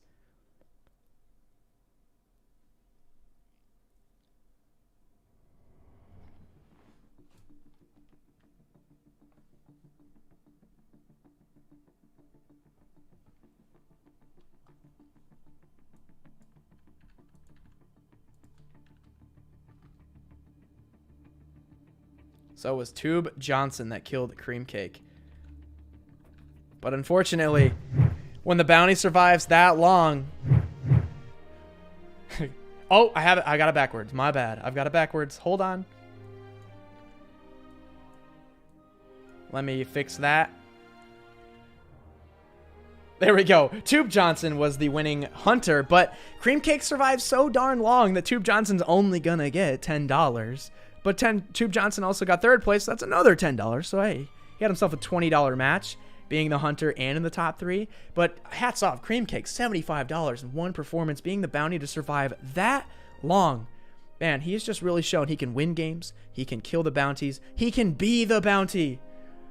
You gotta be the marble, Mr. Krabs. You gotta date the marble. You gotta wash the marble. You gotta be the bounty. You gotta kill the bounties. It's a SpongeBob reference if you didn't get that. But G freaking G's to Cream Cake. Real Primate also GG's him, getting the chicken dinner there with $50. And Silent Snipe in second place with $25. So well played to everybody there, man. Honestly, just such an epic way to end the week. The best bounty we've ever seen coming from Cream Cake. I've been saying it all along as we've seen some of the bounties that are some of the really good players become the bounty. We're like, oh, is this going to be the one? We know he's a good player. Can he really show us what it means to be a good bounty? And ultimately it ended up being Cream Cake. I can no longer say it anymore. I've been saying it for 12 weeks. I've been like, we haven't ever had a bounty get top 10. Will it be this week? I can finally stop saying that because yes, but he left a little bit of room for improvement. Cream Cake got 7th place. So now I can say we've never had a bounty get top 5. Will it happen this week? Now that's going to be my new talking point. But yeah, good job to Cream Cake. Thank you again to MGC for putting on such an epic display of solo showdown action and for you guys for making it happen. So thank you again to everybody. Remember, screenshot your finish, DM MGC prizes in the Discord server if you want to collect your earnings. And congrats to everybody that placed tonight. Bounties, hunters, and the top 3s. Really, really awesome stuff. I'm your host, Wynnsanity. This has been the MGC Solo Showdown. Make sure you guys like the stream. my voice is going. Like the stream, subscribe, follow, all that good stuff. And thank you guys for being here. I'll see you next week. Same time. Not same time, sorry. It's going to be Saturday. Normally it's Saturday. Today was Sunday. Next week, Saturday at 5 p.m. Pacific will be the next Solo Showdown. So thank you guys again for watching and for making this so special. And I will see you guys next time.